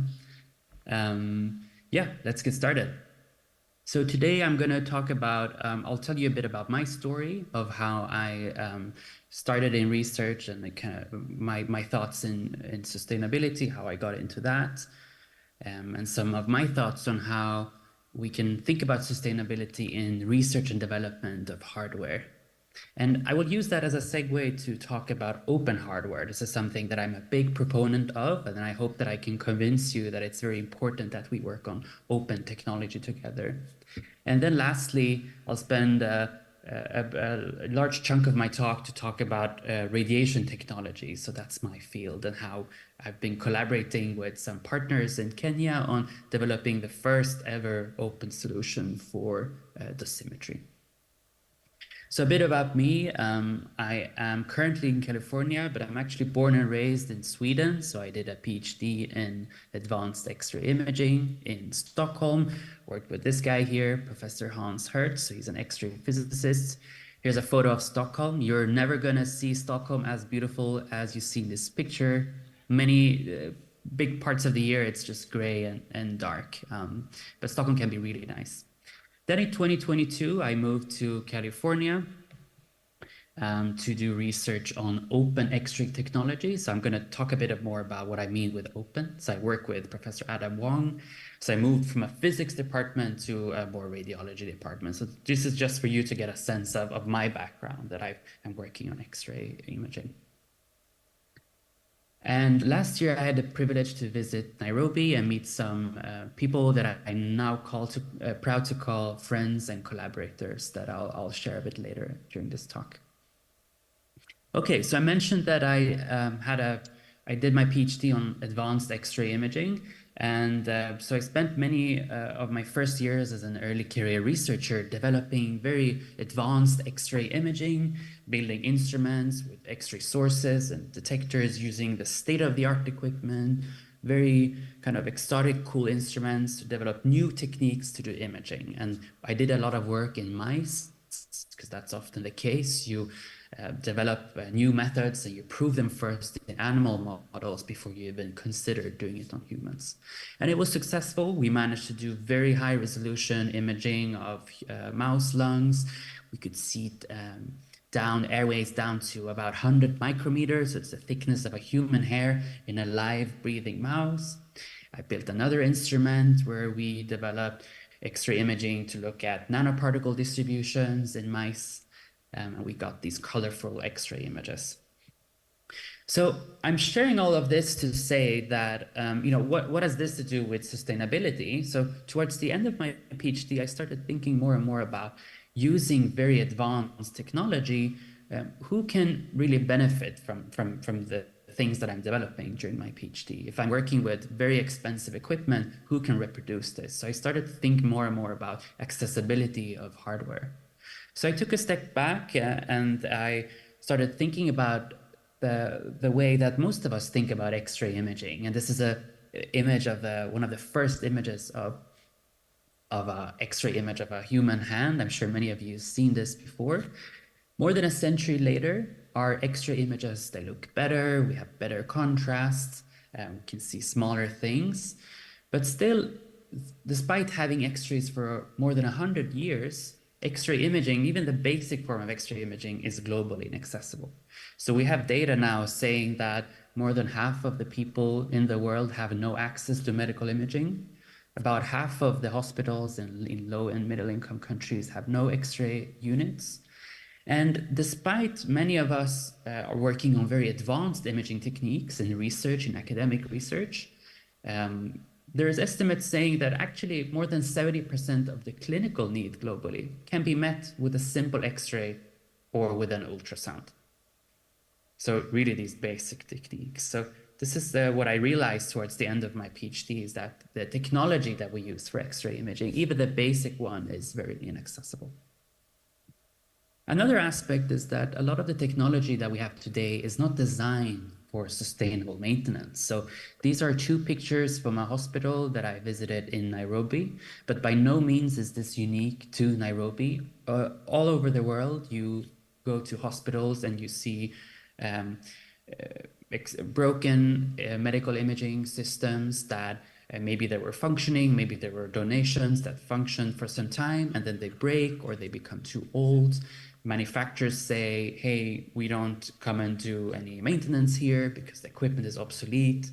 There's not enough local capacity by medical engineers who can service these. And then you end up with these units that occupy space. And we all know that our hospitals, space in our hospitals is very valuable. And this is a big problem from a sustainability perspective, that the technology that we use in hospitals for medical imaging is really not designed for sustainable maintenance. So that brings me into sustainability, and we've had a few speakers earlier talking about this, and I really liked Dr. Dong, who talked about these three different ways of thinking about sustainability. So we have the environmental aspects in research and development. So when we develop new technology, are we making sure that it can be maintained locally? Are we thinking about power efficiency so we can reduce power consumption? And once equipment is obsolete and it reaches the end of its lifetime, can we recycle it? There's also the economical factors, as Professor Dong mentioned. So is the technology we're developing, is it cost effective? Is it long-term viable from a financial perspective? And does it contribute to the local economy? I think this is very important and something that many of the previous speakers have mentioned, this importance of local capacity building. And then there's the social aspects of technology. Is it accessible? Do the people who need this technology have access to it? Is it inclusive? All of the people who need imaging, for instance, are they covered in this design? And then thinking about research as a way of creating capacity. Can we use technology as a way to educate people locally in making their own devices and kind of maintain this equipment? And as a way of thinking about this in metrology, so I'm a researcher in medical imaging. I'm not in the field of metrology. I'm speaking to a big room of people who are experts in very accurate measurements. And I picked this from Keb's website. Metrology is really the science of measurement, as you all know. But we need to remember that instruments are at the heart of measurements. You can't do measurements, or most types of measurements we do using instruments. And so it's great that people like you are gathering and thinking about regional measurement standards. But I wanted to ask you a question, a rhetorical question of who is building the instruments that we use to do measurements? I don't know about you, but a lot of instruments that I use in my work are made in China, Japan, Germany, US. So this importance of thinking about, can we start building our own instruments in metrology? And I know metrology specifically is a field that demands very high accuracy, but if we think about some of the other fields that I'll tell you later about medical imaging, the importance of local capacity building is huge. And so can we think about instruments, medical instruments being made in Kenya and Egypt and Nigeria? And so a criticism here is, okay, it's very expensive if each country should have their own R&D department to develop their own medical imaging, for instance. But this is where open hardware comes in. So I'm a big proponent of doing research and development and then sharing the designs openly. And this is what open hardware is all about. So there's this movement in open hardware. I'm sure some of you might have heard about this especially in the past decade, where people are thinking more and more that much like software is open source, that's a concept that many people have heard about, kind of collaborating globally to democratize access to scientific and medical devices. And this is really in a broad category of technologies. People are applying this design concept. Microscopy is a big field where if you search open source microscopy, you'll find a lot of designs that explain to you exactly how you can build your own microscope at a fraction of the cost of a commercial one. During the COVID pandemic, there was a big push towards developing open hardware ICU ventilators to meet the demand and the supply chain blocks that were around by then. There is everything from centrifuges that we use in biomedical research. And there's even a really cool initiative recently called MRI for All, where a bunch of researchers in medical imaging got together to try to think about how can we design an MRI scanner from scratch and then make the design open for anybody to replicate. And so many of you in the room, I'm sure, are thinking a lot about approval of instruments. So this is something that's still a bit of an open question. Is if you have an open design, how do you go from design to regulatory approval? And this is really something that if it can be solved and worked on, it could really lower the barrier of building your own equipment based on open hardware. Okay, so I want to spend the rest of my talk talking about how we're applying this open hardware design philosophy to radiation technologies, which is my field. And I'm very excited to share this project about developing an open dosimeter together with my collaborators in Nairobi, some of which are in the room right now.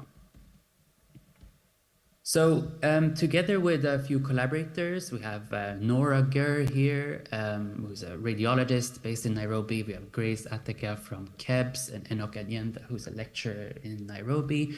We got together, this is the pictures from a workshop that we did earlier this year at Stanford University, where the idea was to get together and really thinking about how can we collaborate on sustainable technologies for radiation, for both generating radiation and then detecting radiation. So here to the right, you see Grace Ateka from KEBS presenting to people at Stanford who work with dosimetry and then sharing the experiences from KEBS. So that was a great experience we had together in March this year. And so I want to talk a bit about dosimetry. I'm sure some of you in the room work with dosimetry, since that's part of metrology. So dosimetry is really all about monitoring radiation dose for people. So why is this a problem worth looking into? Well, many of us who work with radiation, we know that radiation safety is a critical issue. We want to make sure that we are exposed to levels that are below standards set. So I think to the left here, you see dose levels, regulations. These are US specific regulations, but I think it's similar all around the world, that if you're a radiation worker, there is a cap of how much radiation you should be, maximum how much you should be exposed to. And so we need to monitor this on an individual basis. And so how do you do that? The logistics around monitoring is actually very challenging. And I'm sure some of you who work with dosimetry know this, that if you think about healthcare facility, for instance, that have a radiology department, and then you have lots of workers, we call them radiation workers, who work with X-rays, each one of them needs to be monitored. And so the healthcare facility, they need to have the logistics in place where they can communicate with the radiation workers and kind of collect their data using devices. But often healthcare facilities, they don't have their own capacity in reading out the data. So we then have the role of calibration facilities, such as the dosimetry lab at KEBS. And you could just imagine all the logistics that goes into the information flow that needs to go in all directions from the radiation workers up to the calibration facility, so that people have an idea of what their exposures are. So it's a big logistical problem. And to give some examples, so at Stanford University, we have a program where just on our campus, we have 2,400 badges that the Environmental Health and Safety Department, they are responsible for sending these out every month, collecting them, and then sending them back to Landauer, which is the provider that they use. And they pay about $2 per badge and per month. So it's just a lot of logistics. Imagine 2,400 of these badges every month sending back and forth.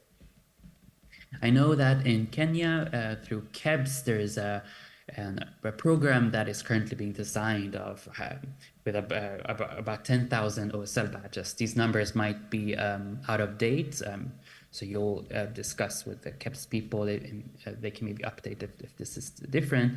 But so you can imagine the challenge of trying to serve your country with badges and then sending them out over the country and then getting them back every month to do readout at KEBS. So this is a very exciting program at KEBS, and I would look forward to hearing how it will develop. But you could just imagine the logistics here. So let's look a bit on the technology side. You know, I'm an engineer. I think often about technology. So the most common way we measure radiation dose today is using these badges, these passive badges that are either optically or thermally stimulated luminescence. They're great because they're quite cost efficient. The cost is not that high per month. They're subscription based, so you can easily add or remove people from your program. But the problem is that if I wear one of these, they're passive badges. So I don't know my own dose. I need to send it in for someone for readouts. And this is typically done at most once a month. And that means that it might pass a whole month and I'm exposed to a lot of x-rays, but I wouldn't know until the next month. And then once somebody tells me, hey, Kian, you've been exposed to a lot of x-rays, what do I do with that information? So as a radiation worker, I want to know immediately if I'm being in an environment where I should change my safety practices. And then it's the logistics problems that we just talked about, that sending these back and forth. The alternative are commercial devices that are electronic. They give you real-time measurements. These are great because they can give you real-time feedback. They can even have a buzzer that would tell you if your dose rate is above some threshold. You can log your dose over time, so you can go back and see when you were exposed to what amounts. The problem with these ones is that they're often not as sensitive as the passive devices, so they can miss some of the low dose rates over the day. But mainly the problem is that these are very expensive, so they can cost hundreds of dollars to thousands of dollars. And it's really not financially, it doesn't make sense to scale this to all the radiation workers in your country. And one of the big common problems with these commercial technologies is that you cannot calibrate these locally. So you really rely on one calibration facility serving a huge population of workers. So with this in mind, this is the current technology. We wanted to think about, can we develop an open source dosimeter, so open design that we can share with everybody so everybody can make their own dosimeter. We want it to be locally calibratable. We wanted to, I think somebody in the chat said they can't hear me. Can somebody confirm if you can hear me or not before I continue? Yes, Kian, thank you. Okay, perfect, thanks. Yeah, then maybe there's something on Daniel's end. Okay, so what we want to make something that's locally calibratable, so you don't need to go to a calibration facility, but you can still trust that it's accurate. It gives you real-time feedback, and it's under $100. And I'm very excited to share with you a prototype that we're currently developing that does just this, and we call it Open Dosimeter. So what does it mean to have an open approach to dosimetry? So for us, it means that we're trying to use freely available tools to design and share hardware and software openly.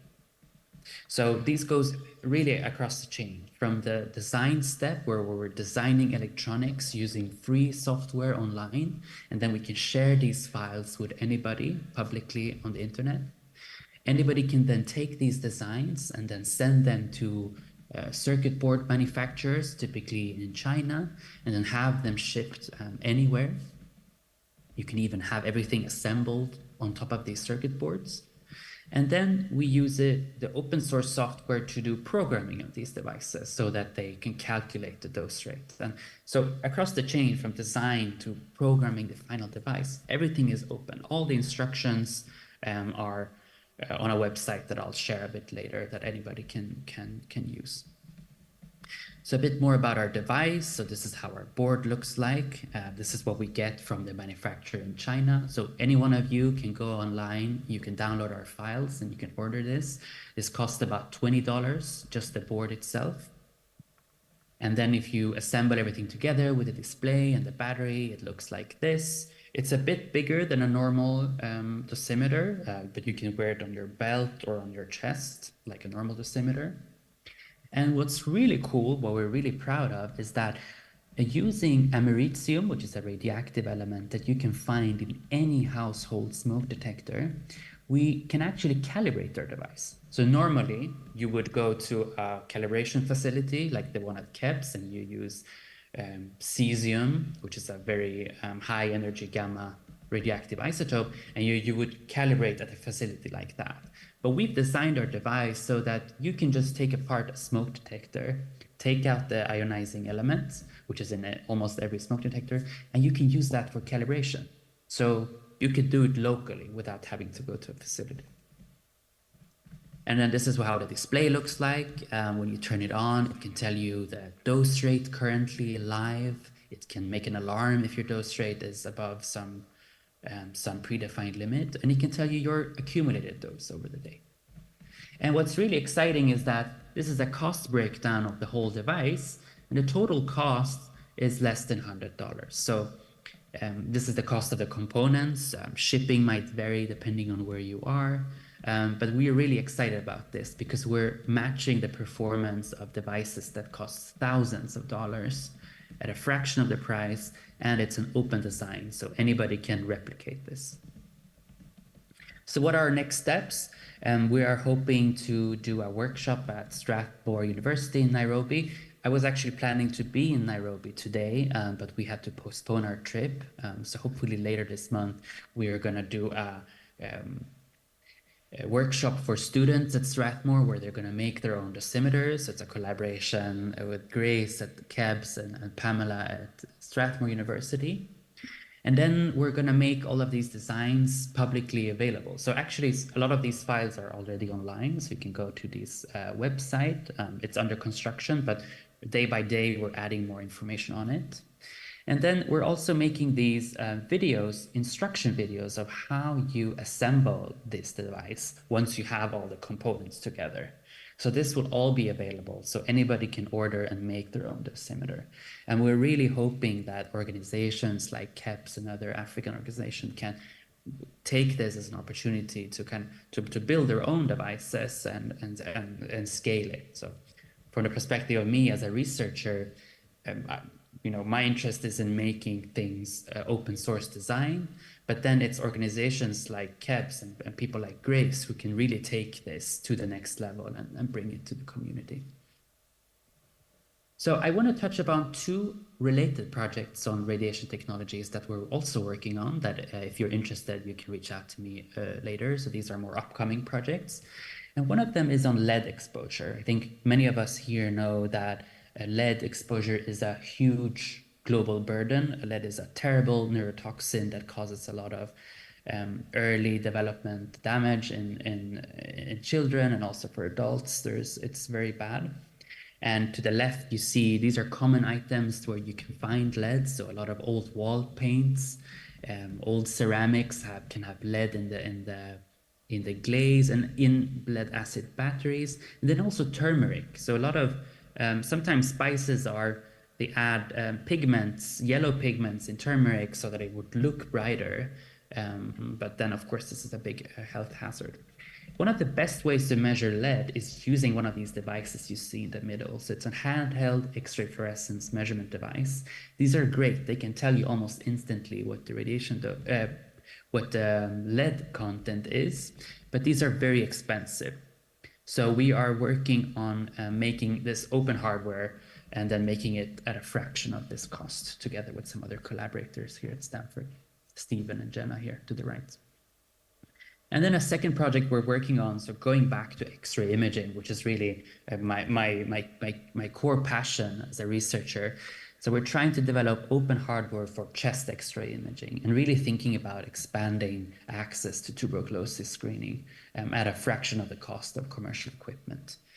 So this is an image from a prototype detector that we've built that costs $500 instead of tens of thousands of dollars. And we've established a global network of partners where we're really in this global collaboration want to evaluate this technology, and also, and hopefully in Nairobi and in Ukraine, do a clinical study for tuberculosis.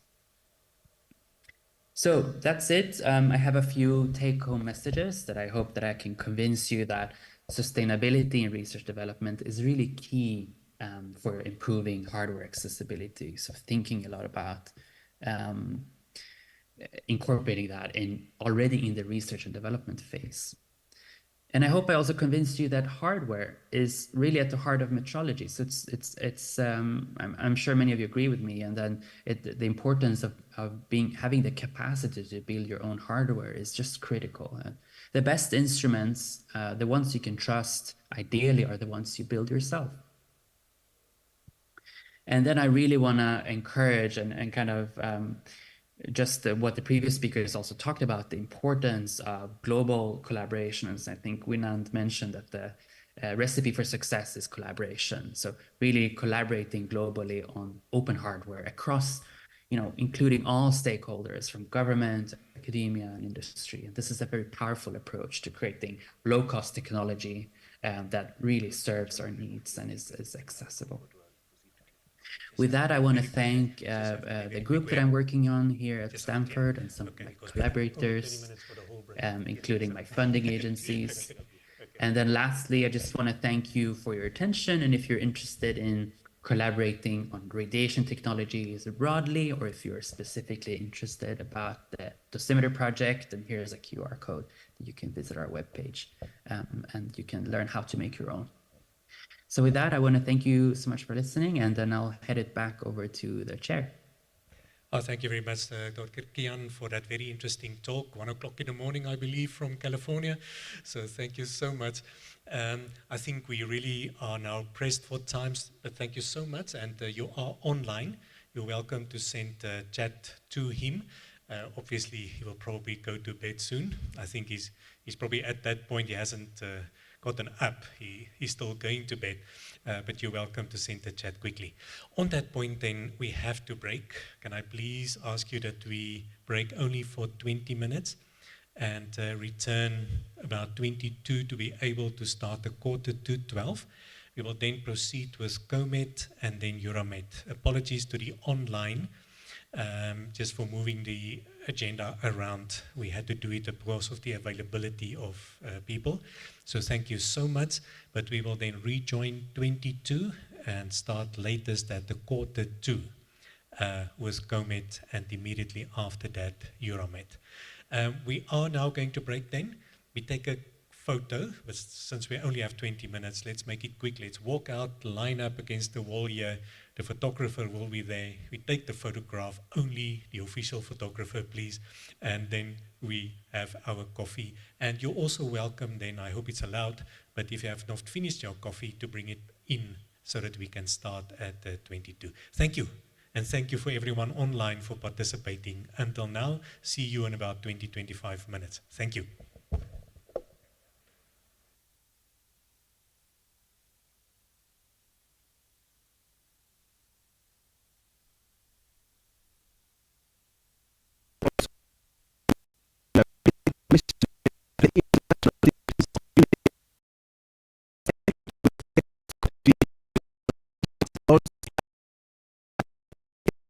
technical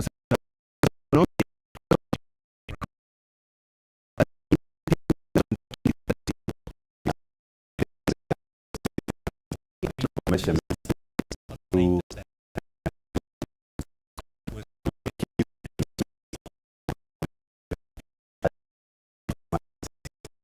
pressure, temperature.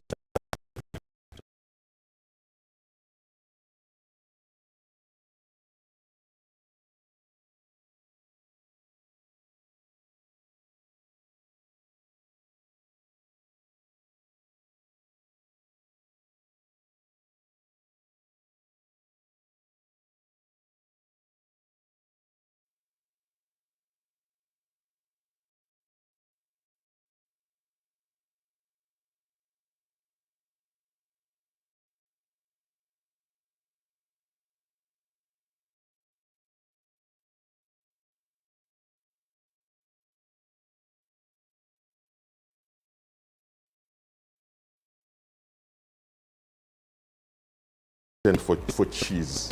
So comply with the requirements that are specified in this standard. There's nutritional information. There are also characteristics of the cheese and also their safety aspects.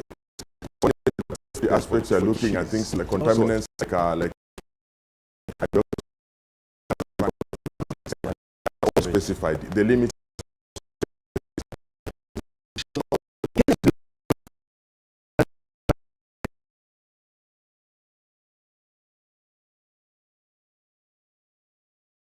standards. like This happens at the specified. SI units and measures. So this was to facilitate trade.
Realize, maintain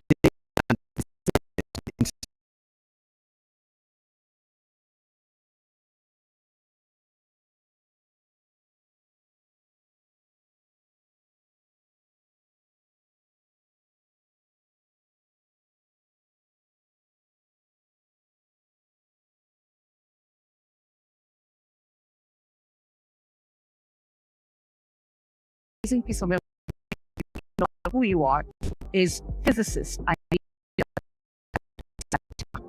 Now, I need to say this and then Grace will take this area of KEPS. You can't just be coming here and Kusalamia Grace like that. It is a one of a kind, and she is a one of a kind. She's going to take me to, and she made sure I was well. It measures radiation. Is that this, if you are in the medical profession and you that must be calibrated for radiation, Grace Ateka will take care of you. And this is now officially your show. Tell me where you're taking me. Thank you, Carol. This is time for our Cobalt 350.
we call this a pharma chamber. We have our own chamber. Okay. So when the hospital we do calibration using their chamber and in 100 hours. And then we compare to see whether they are all the same or if there's any variance, we give them to ensure that they get the correct measurement.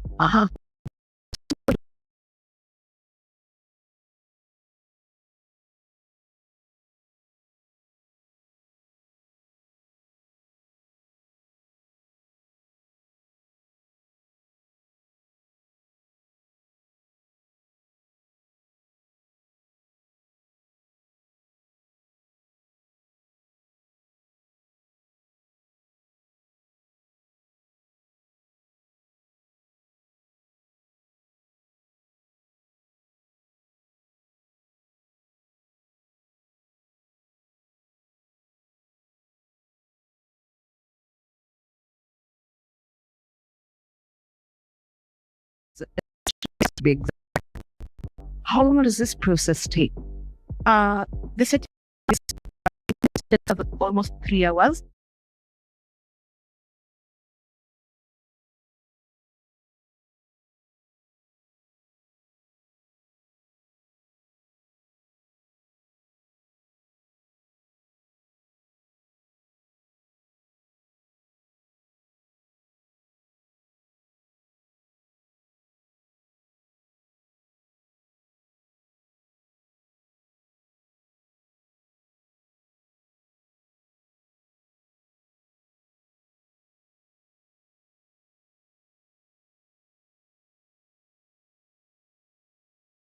The linear accelerators, yes, they are not using this chamber to calibrate the equipment. This is important because now you will correct me. I'm going to make a statement and you'll correct me. Before this lab existed, this lab was in existence when? From March 2024 years. Where did hospitals go to calibrate their commissioned this measurement here in Kenya? We had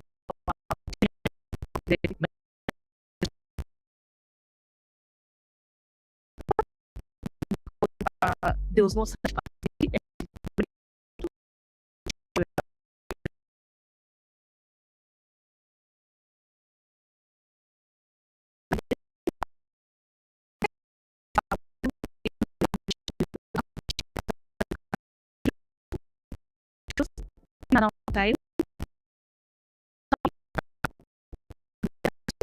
And some have here we are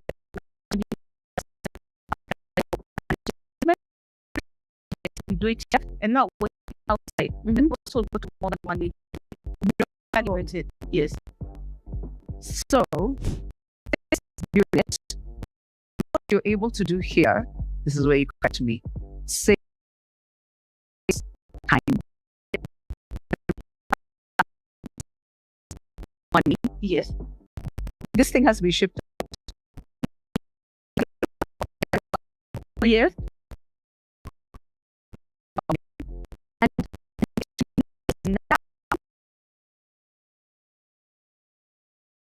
X calls and says, Grace comes to work early. She sets up and then so without making bold promises, take hospitals 3 months, 2 months, and the cost will now mean what for a local hospital? Within 1 day, they will get it back. In terms of cost, we only charge 100,000 to do the calibration of this equipment. And also, able to reflect this cost, yes, to the general Kenyan that they know that I know cancer treatment all over. Her name is physicist Grace Ateka, and this, what she's doing here, first of its kind in Sub-Saharan Africa, without doubt, something I think every local hospital is like Mulikuwa Wapi. Yes. Okay, I'm sold. I'm sold. lot more you do here in Dosimeter. I just love the fact that I know these terms. I love that. So, is there one more thing you want me to hold, by the way?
start with comment. Yeah. People can walk in. Good morning, everyone again. People are starting to move in into the room again. But let me check then if Ruslan Valiev is available.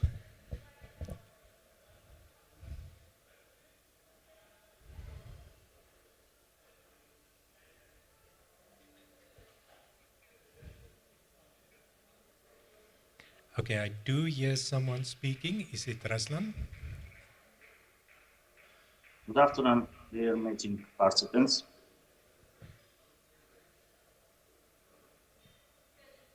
Can you hear me? Yes. Okay. Good afternoon, dear meeting participants. 1 minute.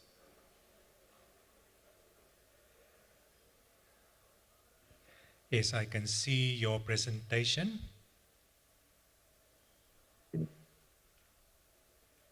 My name is Ruslan. I am new. Sorry.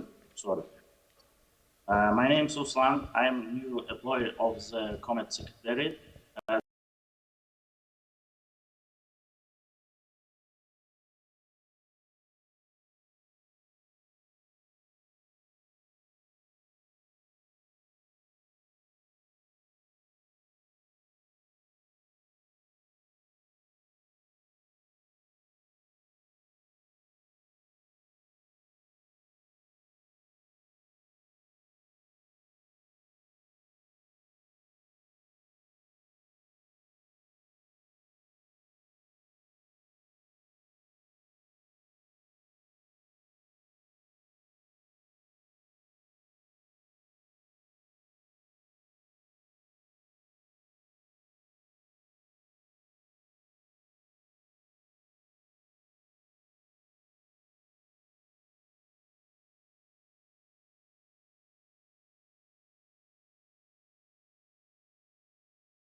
Areas.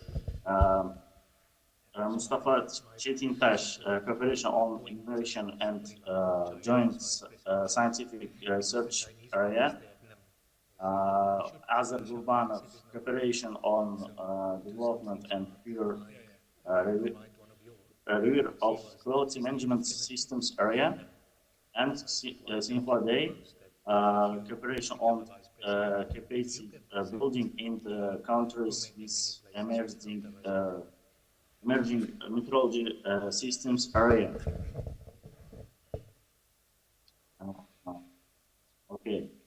The working body is the secretariat. It's inclusive Marat Yunusov, head of the secretariat, and employed Ruslan Waliyev, me. We are contact persons for external organization.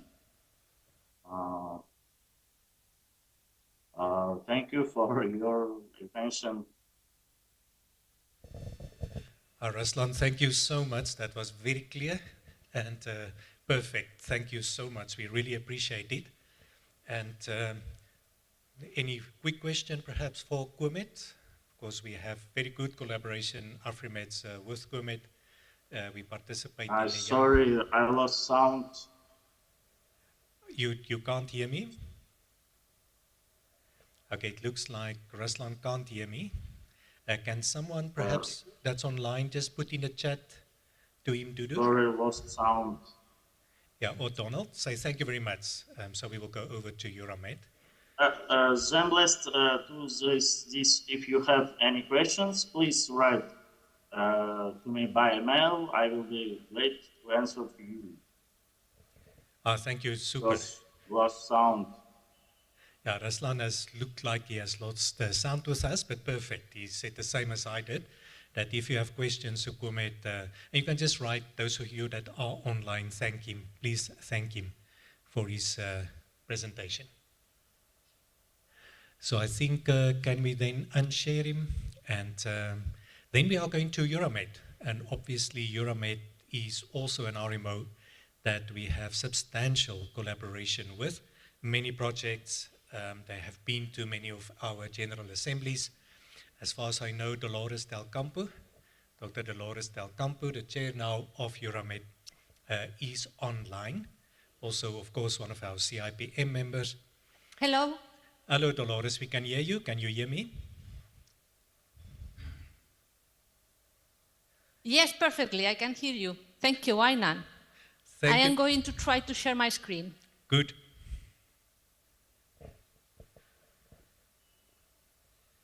Yes. Okay, can you see my presentation? Yes, it is still showing the many slides, but we can see it already on the screen. Now? Yes, perfect. Thank you, Dolores. Please continue.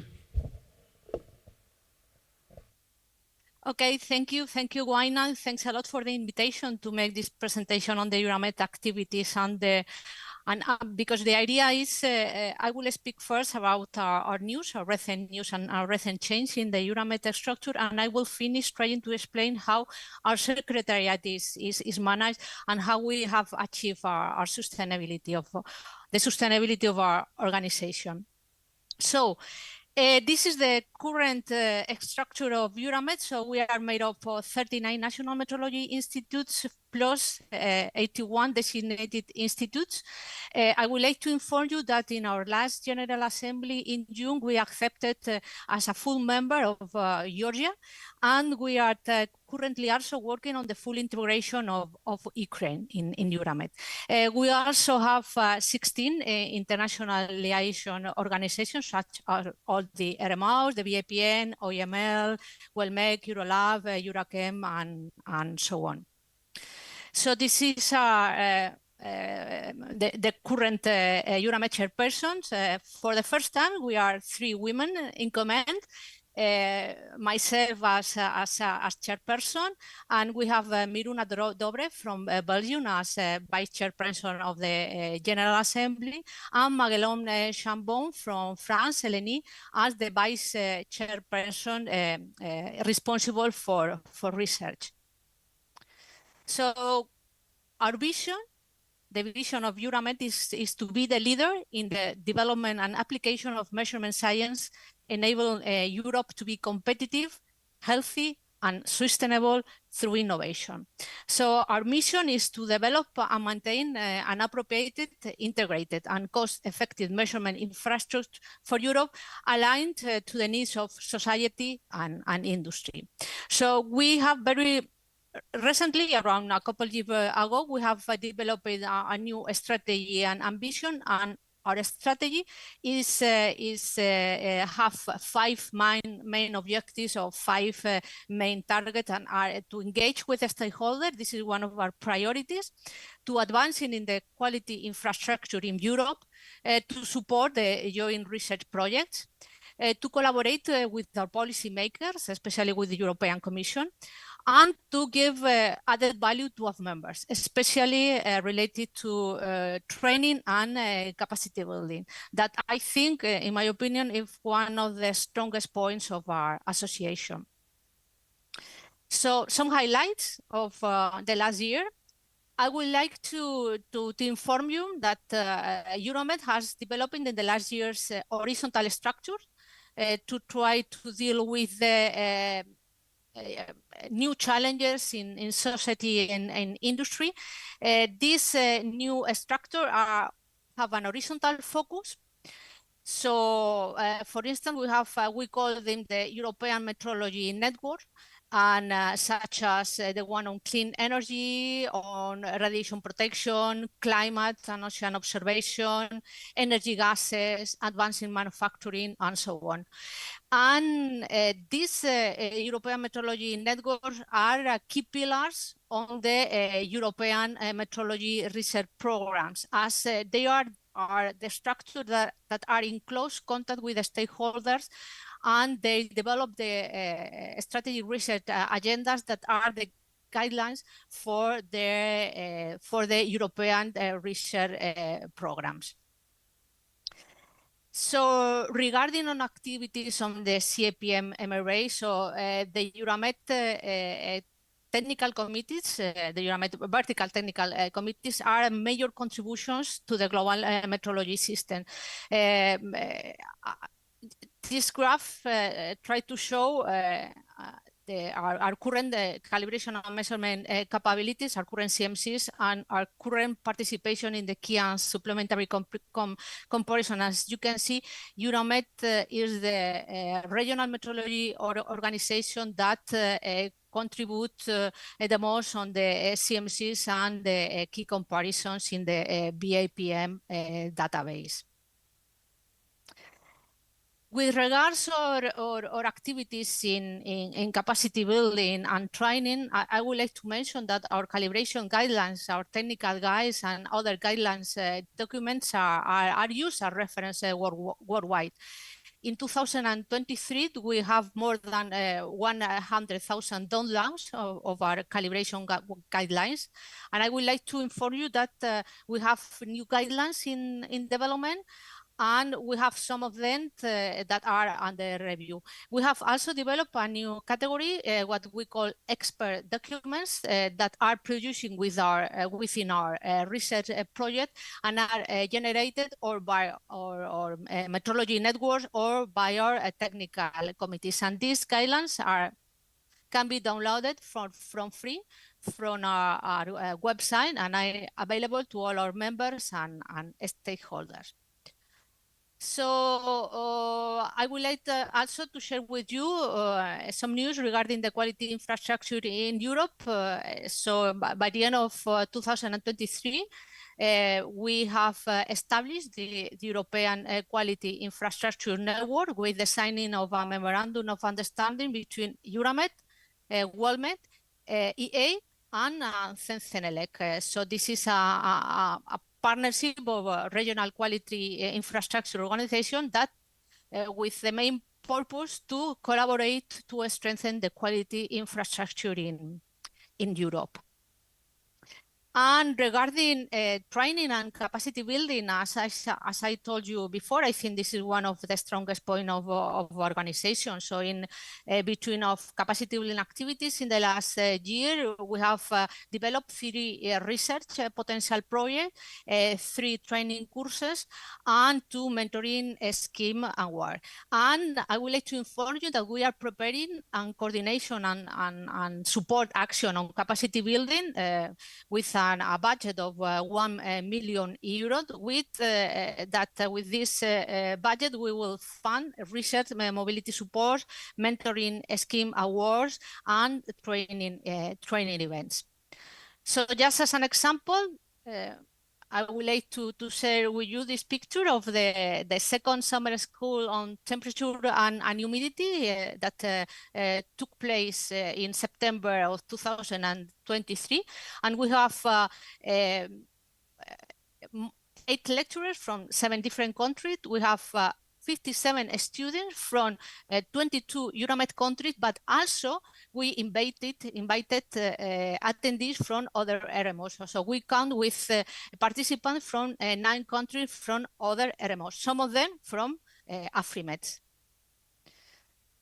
And regarding sustainability, so in 2007, the status of Euromed changed. Because of to operate the European Meteorology Research Program and to receive and spend funds from the European Commission, Euromed needed to become a legal entity. So we changed from Euromed to Euramed. And Euramed is a non-profit association, and it was born as an association of public utility under German law and able to both operate the meteorology research programs and the other purposes of Euromed as the European RMO. I mean, our activities within the CAPA MRA agreement. So this is as current structure. As you can see, as our structure is, let's say, a bit complicated overall because of the management of the European research program. But I would like to focus the rest of my talk on the structure of the secretariat and the activities of the secretariat that I think have your main interest in this workshop. So this is the current structure of our secretariat. We have a general secretary that is Miko Merima, and he is both general secretary and also is the program manager of the partnership on metrology, that is the current European metrology research program. And we have also a member service manager who is Omer Altam, and we have different officers. The TCQ secretary, the MSS assistant, MSS officer, the capacity building officer, the EMN officer, that mainly have activities related to the members of Euromed. We also have a quality management, a financial officer, and a communications officer, and we also have this what we call the management support unit, that is, let's say, the secretariat that is in charge of the management of the European meteorology programs. So the secretariat is financed by the membership fees. And the tasks of the secretariat that are related to the meteorology research programs are financed by contributions of the research program members, because not all the Euromed members are also part of the research program and members. And the MSU, I mean, this secretariat that is in charge of the research, the management of the research and development programs, is subcontracted and financed by the contribution of the research program members. So regarding of project, we can say that we have 2 kinds of projects. The Euromed project, these projects are financed by the members, and we have 4 main type of projects. So the comparison, that is the comparison that can be K comparison, supplementary comparison, and so on. The consultation project, that are knowledge transfer activities between the Euromed members. And this project comprises, among other examples, the direct consultation among members, the peer reviews, training courses, workshops, and so on. We also have this kind of Euromed unfunded project of about cooperation in research. So there are research projects between Euromed members which are not funded by the European Meteorology Research Program. And we also have the traceability project that are documented agreements between EURAMET members for provision of metrological traceability. So as I said before, the activities of the EURAMET members in this project are funded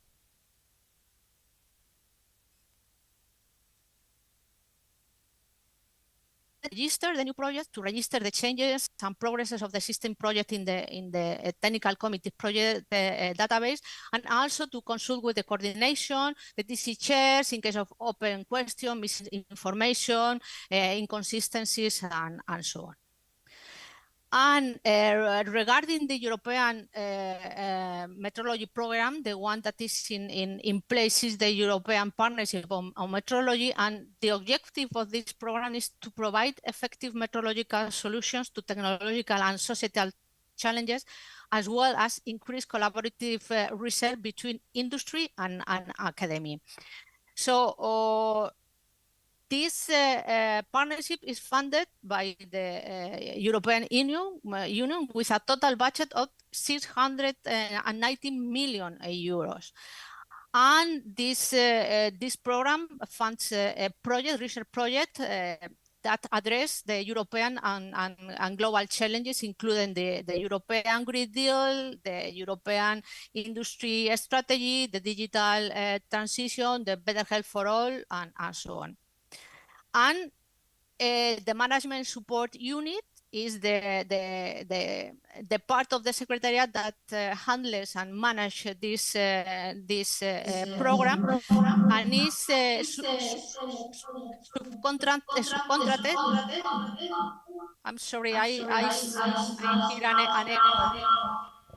Can everyone please mute? Everyone please mute, except Dolores, of course. Everyone please mute.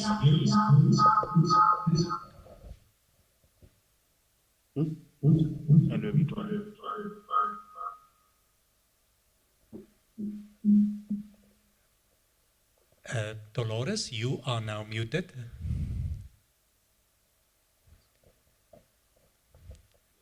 Dolores, please unmute. The echo is gone.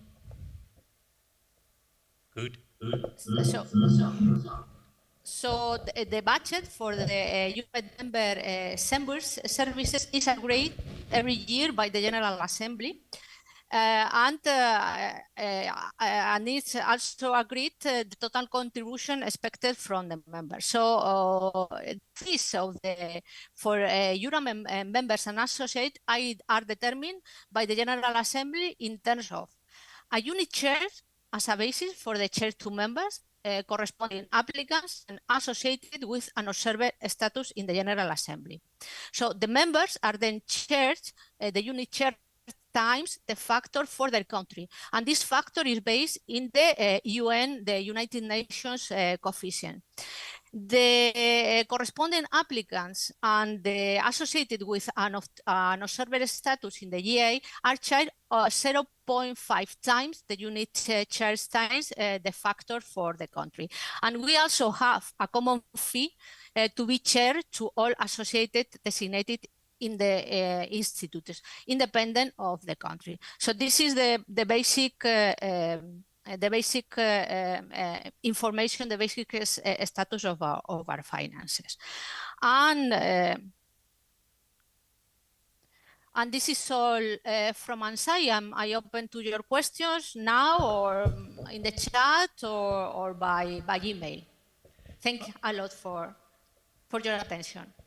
Oh, thank you very much, Dolores. Very clear. And thank you for the excellent presentation of great interest to AFRIMETS. And if I look at your structures and everything, obviously we have liaised with EURAMET on your structure a few years ago, but I'm very interested in some of the new developments and, for example, your MSU.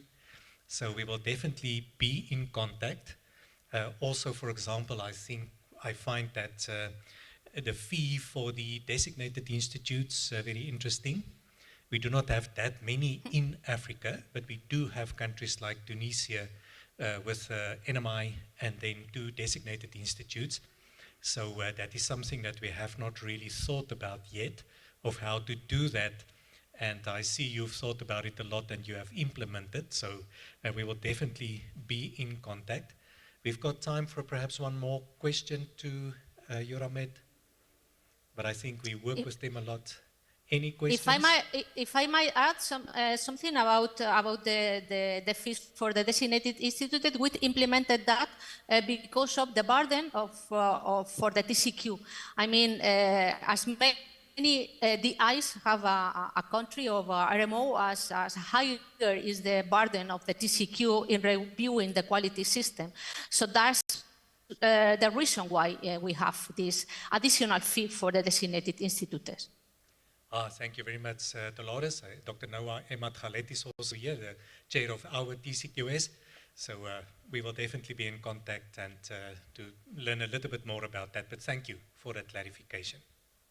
I think we can then move on. Thank you so much, Dolores. We hopefully see you again soon. Thank you. Thank you, the Wine and Bye. Thank you. Then let me just quickly check. We did not have confirmation of any of the other RMOs. It's very early in SIM right at the moment. APMP, it looks like we were able to download their presentation. But I think what we're going to do is, because they're not in the room and are not online, that we will continue now, and hopefully if we end before the designated time, then we're just going to play that video for you from APMP.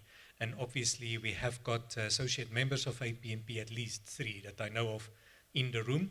So we have got very good contact with them. So hopefully we get time to play it at the end. Otherwise, in any case, we will make it available to all of you. What we're then going to do is to proceed with the program. I will just give one last call if there's anyone from the other RMOs online that were thinking they were going to present, but I doubt it.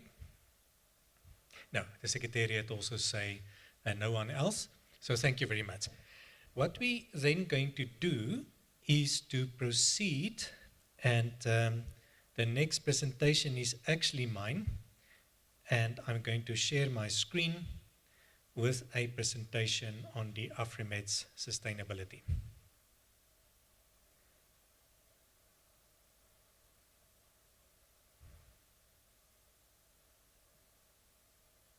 You should be able to see it now on your screens. Yes, there we go. So this was actually what already 4 years ago, just before COVID, we already presented to the directors. It is now updated, but I thought it's a very good idea to start with this, refresh your memories, and then we are going to further discuss it in a closed GA and take some decisions, resolutions, and after that the real hard work then starts to do everything towards getting to register AFRIMETS as a company. But let's go through this and just the current situation. You know that we conceptualized AFRIMETS in 2004-05. At that time we had already had SADC Met that represented Africa more or less at the JCRB, but then we formed AFRIMETS in 2007. We heard this morning there are at least 4 people in the room. I think Dominique, I saw earlier as well, put up his hand. That was there as well. So we have come a long way since that 2004-05 that it was conceptualized. And by 2008, we also received official recognition from the JCRB, the Joint Committee for Regional Metrology Organizations, and the BIPM, and they recognized AFRIMETS as an official regional metrology organization representing Africa. So now, already at 2024, we have our sub-RMOs, and we will talk more about that tomorrow in the open GA, where we have the AFRIMETS update. We're now standing at the 17th AFRIMETS General Assembly with the DC meetings that took place on Monday and Tuesday. We are involved in a lot of education and training. We are doing more than probably 20 proficiency testing schemes on the continent in support of the accreditation of our NMIs. As you know, most of our NMIs use official third-party accreditation to support as their quality system. fit for purpose for the CIPM MRA. And obviously, we do the intercomparisons between NMIs as well for our calibration and measurement capabilities. And I'm not going to show the slide on the number of CMCs that we already have, but it's over 700. We will do that with the AFRIMETS update. And we developed a roadmap, 2011-12. We developed a roadmap for AFRIMETS. You will remember that. And we also a long way along the way of implementing that roadmap. And that is one of the reasons we are where we are today. I found this slide.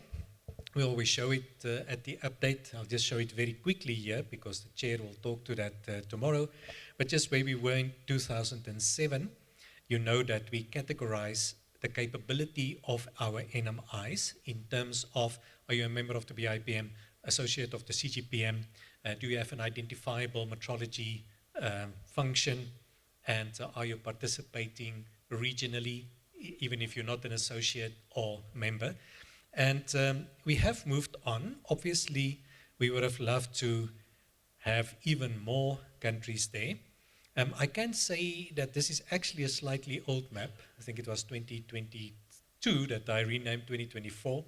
And that area in the center there, just above the yellow, where there's now a new sub-RMO, ECOMET.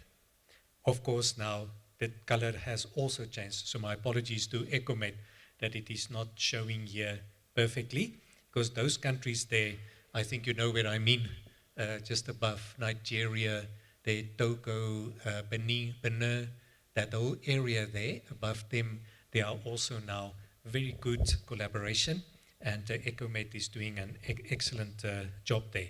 So we have come a long way. I think if I really think back, we probably did not have proper communication with more than 22 NMIs in the beginning, and now we probably have proper communication with over 40. Still a bit of work to do. The CEMAC area is really a concern. Legal metrology, they started off much better in those days, as most of the countries already had some established legal metrology. In some countries, it was just 1 or 2 people in the department, or perhaps a mass lab there, weights and measures. But I can also say that apart from really some of the countries that we at that time did not have contact with, like Mauritania, that we now have excellent contact with, there was also a lot of improvement of the legal metrology capabilities on the continent. And in Africa, we know that probably 60–70% of our total effort is in legal metrology. And many of you running laboratories has got both your legal metrology and scientific metrology in the same institute, like Malawi that I visited last month, 2 months ago. Excellent new facilities, and of course there are 2 divisions, legal and scientific, with the legal activity really being quite big. So, and that's the case for many of us in the smaller countries. So we've come a long way. I just showed this very quickly. It's not now so important because we're going to other models and observers, and so the members of the RMO is probably a bit more important now for us in this discussion than like member state signing the meter convention and the associates. But yeah, we also did come a long way. We really, Morocco is not even in this one yet. This is a 2019 map. But we'll show you the updated maps when we get to the GA. But we've come a long way. We've now got 5 full members and countries in yellow as associates. So, but if we talk about AFRIMETS sustainability, those are the issues that we really were talking about since, well, probably 5–6 years ago. We confirmed the need for AFRIMETS financial sustainability. And what do we mean? Let me just talk about that very quickly. What do we talk about if we talk about AFRIMETS financial sustainability? We don't really mean the financial sustainability of each NMI. That is, of course, extremely important, but in this sense, we're talking about the AFRIMETS organization, where the things that we do in common, and where For example, our chair, Dr. Rotish, go and attend the JCRB. The head of the secretariat, again the chair, go and attend PACI meetings. And for example, the PACI meetings, we know that up to now we had support from development partners, to, for example, go to the meeting. We're now at the point that we need to start to pay for ourselves, but it's now unfair to ask CAPS to pay for Dr. Rotish to go to PACI on behalf of AFRIMETS. We as AFRIMETS members need to provide that for him to go to that meeting. And the same, for example, for the JCRB. Another big issue that we have is the General Assembly. This year we were very fortunate that CAPS could get permission to host it physically, and we really thank you for that, Dr. Rotish and CAPS. And last year it was NIS Egypt, Dr. Noah, then the president of NIS. So thank you so much for stepping in, and we could hold it physically. But it's difficult for the smaller NMIs and the smaller countries because of the cost associated with hosting, to volunteer to host a GA. And that means that we end up in the end going only to the big NMI countries. And we really need common funding that we can say, oh, Malawi wants to host in 2 years from now. Here's assistance, there's a budget for hosting the General Assembly. Obviously, there will be some cost to the host country, but that cost is manageable. So that's really what we are talking about. The next phase may be funding for joint technical projects, and you just saw the Euromed one, where they've got that huge, of course, a lot of money there. So let me rather say a lot of support from their member countries. And they've got this excellent research project, very big, under which they can apply, and they get funding from that pot of money, and like normally on a 50-50 basis. So the NMI also give 50%, but you get 50%, but it's a huge program. You saw the numbers that were mentioned there. So hopefully one day, Dr. Oswald, we will get there with the AUC being able to assist in the same way. But of course, the money is still coming from the member countries. So it's a way of organizing in that way, and you spoke to it this morning. So obviously, we won't very quickly move to that level. But at our level, that is also a dream that we will have funding for joint research, development projects, and trainings and things. And I know the TC chairs is going to speak to that a little bit after me. So we will hear from them what they also envisage for that. And that's basically the next point, the need for own funding for sustainability and independence, but just clearly stating that the NMI, you will have to continue to lobby for your funding. But hopefully we can also have joint activities to help you to acknowledge the importance of metrology. There was this morning that comment from Ghana saying that can AFRIMETS please help to do this? Yes, we can, but we don't have funding to go to your government, any government, on your behalf, because who pays for the travel now? You're welcome to invite the chair and say, please, can you come and talk to my government? We have done it. Many years ago, we were here at CAPS, and when you wanted to start chemical metrology, and I remember the then president of the CCQM, Dr. Willie May, the secretary of the CIPM was here. I was here as from the secretariat or AFRIMETS more, and we jointly went to the minister on behalf of CAPS. With CAPS, we spoke to the minister, and basically we got that program. We could assist them to motivate for that. And the rest is history. I think Dr. Rotish was head of that section for a long time. So those are the type of things, but if we want to do those common things, we need funding. Then, of course, the big thing is the own funding for the attendance of meetings. But if I'm not mistaken, at this GA, most of the people here have been funded by their NMIs. So I think we already came a long way. Obviously, there was always support from the PTB. Always, we had support from UNIDO in the past. I know there are individual supports through various programs here as well. But I do think we have come a long way with the NMIs really being prepared to sponsor their experts, metrology experts, to the meeting. We're also seeing more presidents, CEOs of the standard organizations as well, under which metrology falls in many countries at the meeting. And of course, the big ones like NIS, always here, GEPS, NMI, SAE. And last year we had very good participation from Tunisia as well, and Morocco. This year it was a bit short notice to travel here from that part. But so I think we've moved a long way there. Then I think this morning with the other inputs, and you look at sustainable development and the planning for that, really we acknowledge the need for strategic planning to consider sustainability. It's not a trivial issue. You need to think wider than just, money for the meeting, fundings for the meeting, representation of AFRIMETS internationally at other RMOs, perhaps attending the Euromed GA, the SIM GA, the APMP GA. We really need to think more globally. The presentations this morning, Professor Dong, and so on, it really shows you just the wider thinking that we have to include. And we heard from the AUC and the AFCFTA, and us working through PACI with the AFCFTA, also your countries.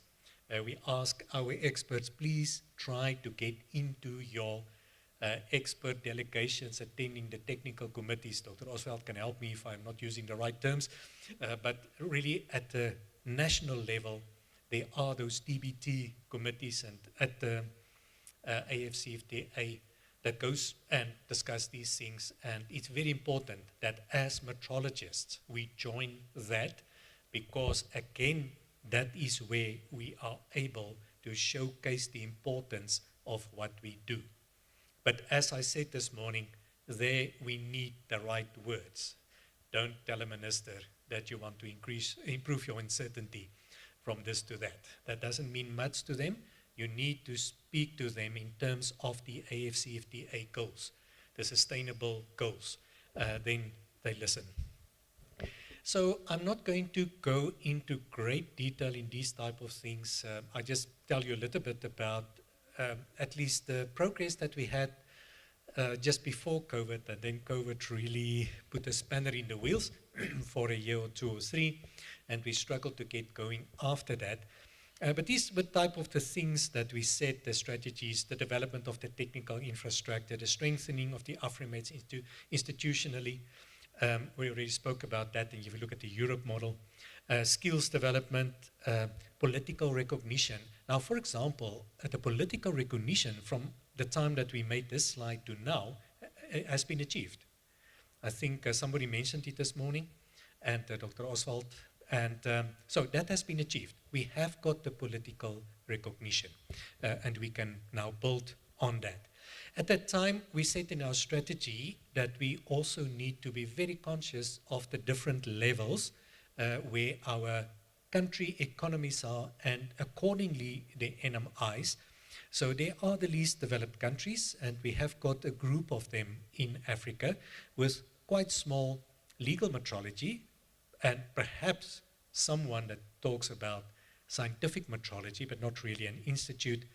But then we have got the category B, and at that time we had this whole strategy around having a sub-regional hub for metrology. Spoke about it this morning, where if you're in EAC, you can get your traceability for mass from GEPS that participates at the international level in that, and so you can connect to the international level without doing a primary calibration or having to go outside the continent to get your mass standard calibrated. You can now do it on the continent. The regional hubs like NIS, GEPS, in Tunisia, Morocco, LPEE, South Africa, NMI, say for SADC. And I know that in the ECOMET region, they're also working on that. And there are hubs already. Ghana is there. Nigeria is developing fast. They now have an institute that they did not have, a separate metrology institute. When we made this slide, they were still just a metrology program within SON. Now they have got a new institute in Enugu. So that's that category C then, where we really say that each regional area really needs that hub NMI that can provide traceability to the smaller NMIs around them. And that is in their strategies then, that not each of them have to develop it to that high level. You do what's fit for purpose for your economy, get your traceability from these leading hubs. And all of that, we know that we've come a tremendous way since 2006-07 in establishing this continental measurement system and to connect it internationally. So these are all the things that at that time we already put down. Our source of funding from the development partners, the donors, and the countries. We talked about the RMOs with the individual NMIs and the role of the sub-regional metrology organization and what activities done at the AFRIMETS level, the financial dependencies of all of that. So we talked about rotation structures of the secretariat. That up to now, NMISA has provided the secretariat, but we did speak about that, but we're now speaking more about a permanent secretariat funded by the membership fees, the way that our sister organizations are so and so have it, and AFRAC is moving that way, AFSEC, and so on. We really talked about a structure that is a little bit flexible. I think in our continent, we have to do it that way. You may set it up, you may set up a permanent secretariat somewhere, but it may be cut off for some reason. So one just need to plan to be flexible. So you may have riots in a country and now we can't get to the secretariat for a while. It's just life. It's not only here. We see it in Europe. We see what's happened in France the last week or two with the Olympic Games and people trying to sabotage the fiber and the fast rail system. It's happening everywhere. We saw the upheaval in the United States. So I think the modern way, we should really think about how to make our secretariat flexible enough to be able to very quickly adapt to these external factors that you don't have control over. Then, of course, you get to the financial budgeting, forecasting, resourcing, banking, and that is where, like the BIBM headquarters experience and the examples that we have there, also ARSO, very well established. We are learning from AFRAC because they did it recently, registered AFRAC as a company, all the associated things. So we've already spoken to them, we're getting input from them, but it took them a while. Martin can perhaps help us with how long did it really take AFRAC? 3 years from when they start, 4 years? 4 years. 4 years from when they start. Now we have got the advantage that they went through that. They and AFRIMETS are working very closely and we can now learn a lot from them and hopefully speed up that process substantially. We're already working with them to develop the documentation. So the memorandums of incorporation, things like that. We heard from them how the banking can be done.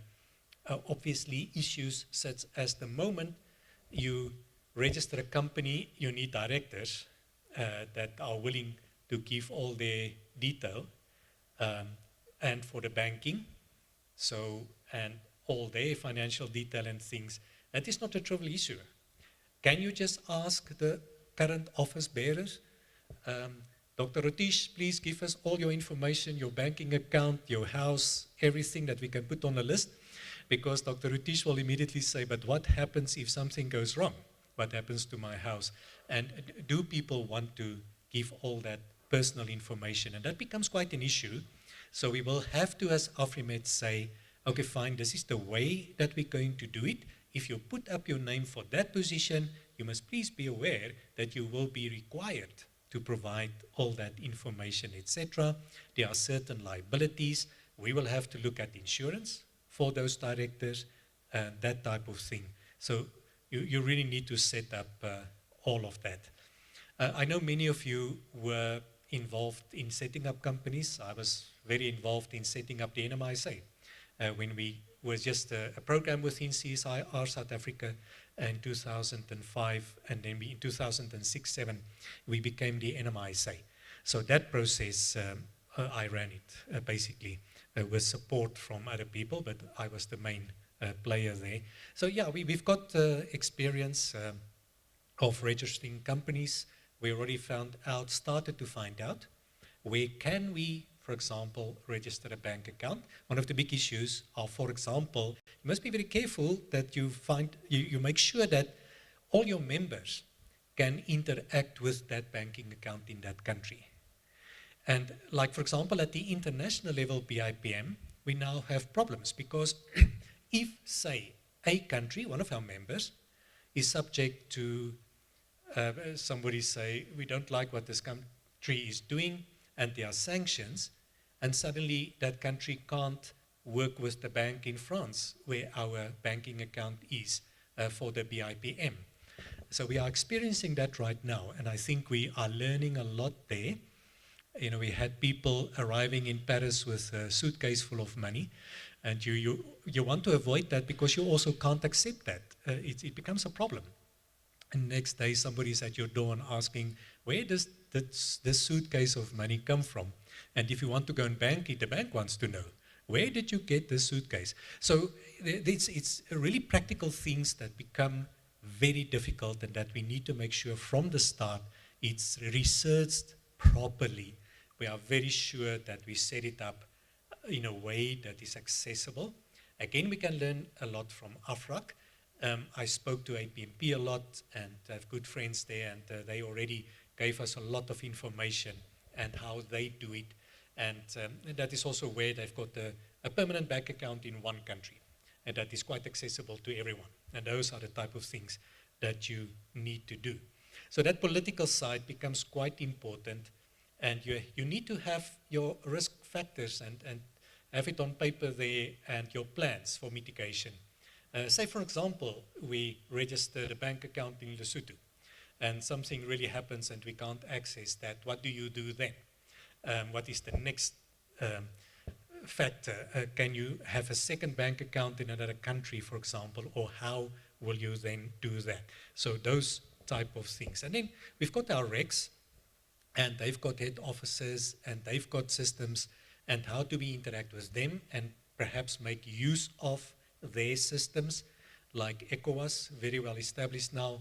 So can you perhaps tap into their systems in the region to make it easier for their members to pay a membership fee to AFRIMETS, perhaps through them? I'm just thinking aloud, please, ECOWAS, don't get worried that we will still talk to you about some of these things. We already started to put together budgets. We already showed this. It's a bit updated, but yeah, we're continuously thinking about that. But on this one, we already started to think about money for comparisons and so on. But yeah, in the moment you start to put in these technical projects, it may become quite costly. So that may be a need internal, but of course we will have to prioritize and say, this we can't do now.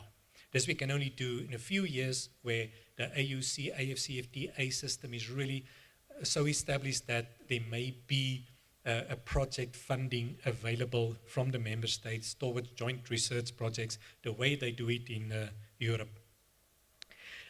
We have got PACI, JCRP, we attend APMP, other RMOs. It's important for us to keep that collaboration going. On the technical side, to be able to participate in their comparisons as well. Because we're just not big enough in some areas, like photometry and radiometry. How many labs do we have? 3 that's really participating officially in that. And it's difficult for them to run a comparison. 3 labs, not enough. So then we participate in the APMP comparison, for example. So we need to keep our contacts with those RMOs. This was just what we put down at that time of a structure for the AFRIMETS company and the type of positions that we have there. At that time, PTB was supporting an administrative position, but of course now with sustainability, you want to get to the point where this will be covered by the membership fees. And also we had the TC chairs there. Also part of it may be that we make sure that there's funding for a TC chair to ensure that the T-sheet chair can always get to the physical meeting, for example, those type of things. So I'm not going to go into the detail of this. It's just helping us when we talk about a membership fee and look at the number of members to say, oh, this may be what we will have to charge as a membership fee. Don't think we need now to go into too much detail. I already spoke about this when we started the process, and we're now restarting that process, talking to the other RMOs, because since we did this, many of them moved forward. You saw the Euramet presentation today. In those days, the secretariat was smaller, and they did not have that MSU part really. They had a person responsible for that, working with volunteers from the NMIs. Now they've got that part of the secretariat established. So I'm not going to go through this really, because it's now slightly outdated, and it was updated this morning by Dolores. We've got the APMP model, and since then there's also changes at APMP. They modernized their system, they updated their membership fees. We are very aware of it as the associate members, because our fees actually went up quite substantially through the model that they then decided to apply. And I think that was also a very good experience to go through this as KEPS, NMI, NIS. I don't know if there's any other country now that's associate member of APMP. I know the three of us definitely are. But you know, our fees from the southern part doubled from this year to the next year. And that was because of the model they decided on. Now, what does that create? Yeah, we dearly want to be an associate of the other RMO, but then now if we start to pay a membership fee, it now becomes very difficult at the NMI level, country level, to motivate two membership fees. One to APMP, that's now quite substantial, according to the new model, and now you will have to pay one to AFRIMETS. So what's going to happen there? Those are the type of things that we need to think very carefully about when we introduce a membership fee. Okay, I'm not going to go into detail in this, because this was more or less at that time based on the APMP model. That has now changed with how they changed their membership model. And yeah, I'm not saying they did anything wrong, because they said, but the associate members actually also make substantial use of our systems if they participate in our comparisons, if we assist at that time with the quality system reviews. So, and that was why they changed their model as well. So this is just background that we will use, that we still have, that still helps us, will help us to do a final calculation of the possible fees before we really go to the countries and say, this is what we will implement. Yeah, this was just on the APMP one, still the presentation that we got from them. Then there was the SIM, but this was from 2023. They have, you know that the AFRIMETS system of the sub-regional metrology organizations are more or less based on the SIM model. They've got this model because we decided at that time that Africa is big. We went and had a look, how does the big Americas together do it, with NORAMET in the north, and then you've got SURAMET and all the others. So we basically went that route with the sub-metrology organizations. We also learned that people struggled a bit to understand the levels there. And let me just state again for anyone that has not been part of this, the comparison level happens at AFRIMETS. The official comparison level in support of calibration and measurement capabilities published in the KCDP happens only at AFRIMETS level. AFRIMETS is the RMO. So if you want to support your CMCs, that is an AFRIMETS comparison or an APMP comparison that you participate in, or a CC comparison if you're at that level. The SRMOs is the level below that. It's coordinating activities in the region, it's doing PTs, it's doing practice comparisons, but you cannot support the CMC anymore now with a SADC-MET comparison. You need to make it an AFRIMETS comparison. So just again, I still get questions about that. and we still get in the review process countries that say, I have participated in my SRMO comparison and I want to publish a CMC. If you have participated in your SRMO comparison, it's additional information that you can supply to support your CMC. But if you're not participated in the RMO AFRIMETS comparison that's linked to the rest of the world, it's quite difficult to get your CMC approved. Yeah, I'm not going to go through this detail. Those tables that I showed you of a possible costs for an AFRIMETS sustainable secretariat with funding to do all these tasks were basically just derived and calculated from here. So at the time, with that categorization that we spoke about, these were the type of fees that we were talking about. Can be euro, dollar, doesn't really matter, but say around 5,000 euro per big NMI, 2.5 for the next level, down to 500 for really the observers in the system. But it's was just a proposal at that time to make us to start to think. This will have to be sorted out, final proposals, update all the budgets, and we will have to ask the executive of AFRIMETS to then have a look at the final new proposal and approve either hopefully by round robin before the next General Assembly what we can probably do. So we need the AFRIMETS General Assembly approval. At this General Assembly, we are still discussing it. I think the big issue at this one is really who's going to be the directors of the company so that we can decide how to proceed to register AFRIMETS and how will we have directors whose information can we put up as directors of the company. And then we will do the rest of the process. So, Chair, I think this is basically enough at this point, just to inform you everything that we are thinking about and that the real process will now start. And also thank you again for the two institutions that made this workshop possible. Really KEPS for providing their venue, and obviously things like lunch and everything. Thank you very much, Dr. Rutish. And please thank the MD on our behalf. We hope you get the opportunity to thank in person. And then, of course, PTB that assisted me to also run the workshop and to prepare things and hopefully to prepare the proposal now. So thank you very much for them, to them, and to you all. But Chair, I can stop there. And with your permission, we can go to the next point. Thank you.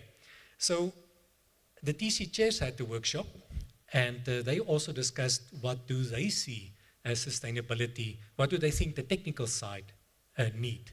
Can I check? I did not check with them who's the lucky spokesperson. Is it Dr. Noah? Is it Thomas? Is it, oh, it's Thomas. It was delegated. Good. Thomas, please come up.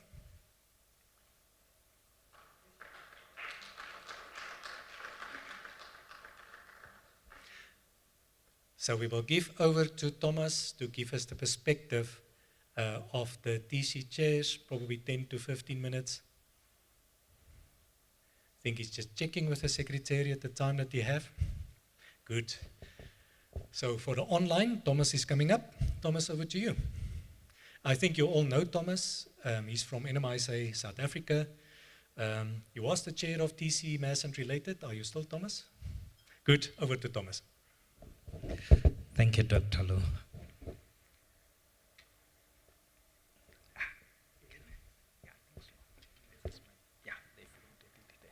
Thank you very much.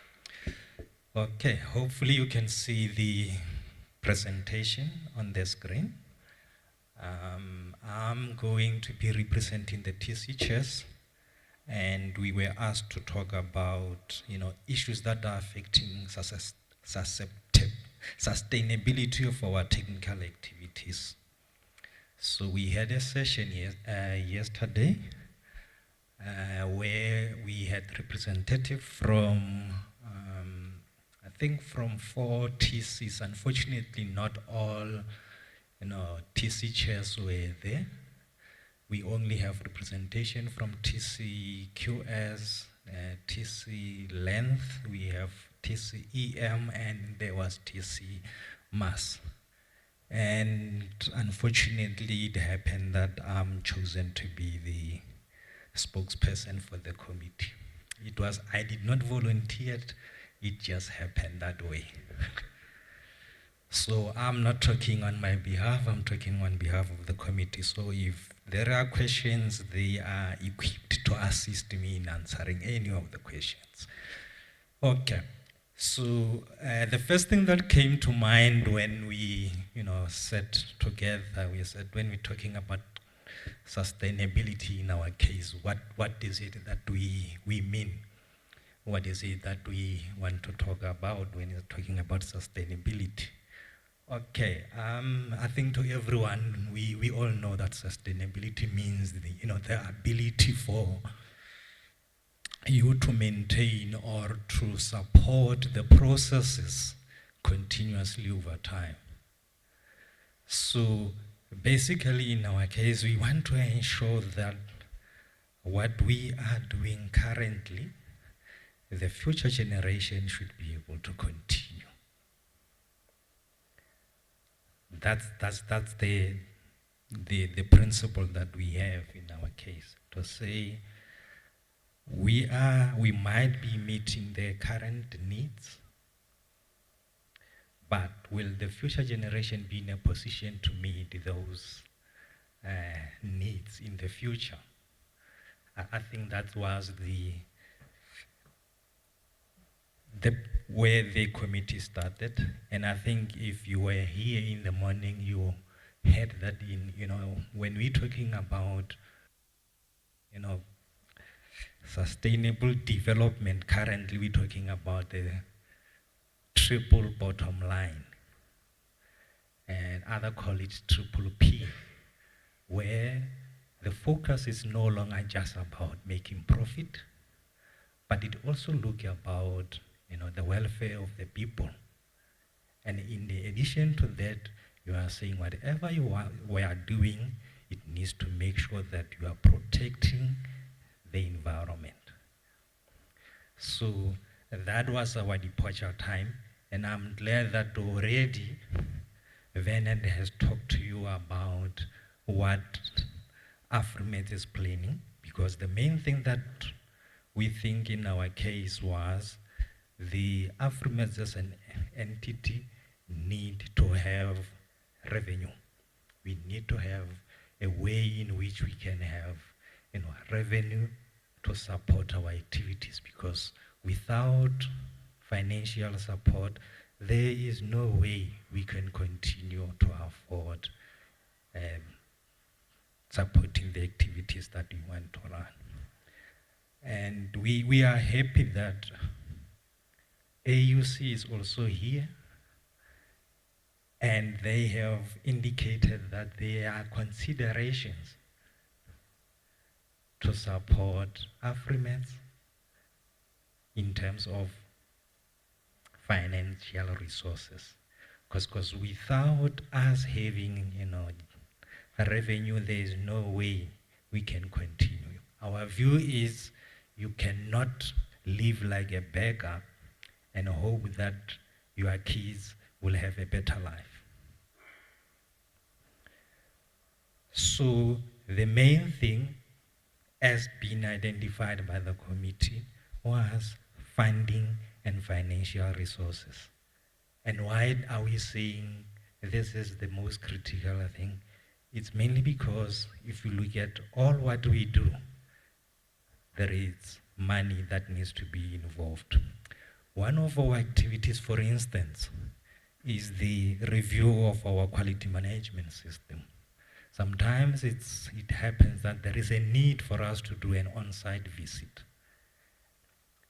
And therefore, there is a need for us to support the traveling cost for the reviewers. Who is paying for that? Currently, we expect the NMIs that get reviewed to pay, and we have seen the witness or realized that sometimes it's not possible. They find themselves in a situation where they cannot afford, to pay for our reviewers, and that in itself compromises this activity. We end up having to rely on the NMIs of the reviewers now to support these people. So we are expecting the NMIs to sponsor the reviewers to perform a review of another NMI. And that we don't think it is sustainable because it's only affluent NMIs that can afford to do that. Most NMIs will not have the financial resources to do that. So we need to find a way where our reviewers can be supported by AFRIMETS to ensure that this process becomes effective, because there is no way we can continue with the way we are continuing.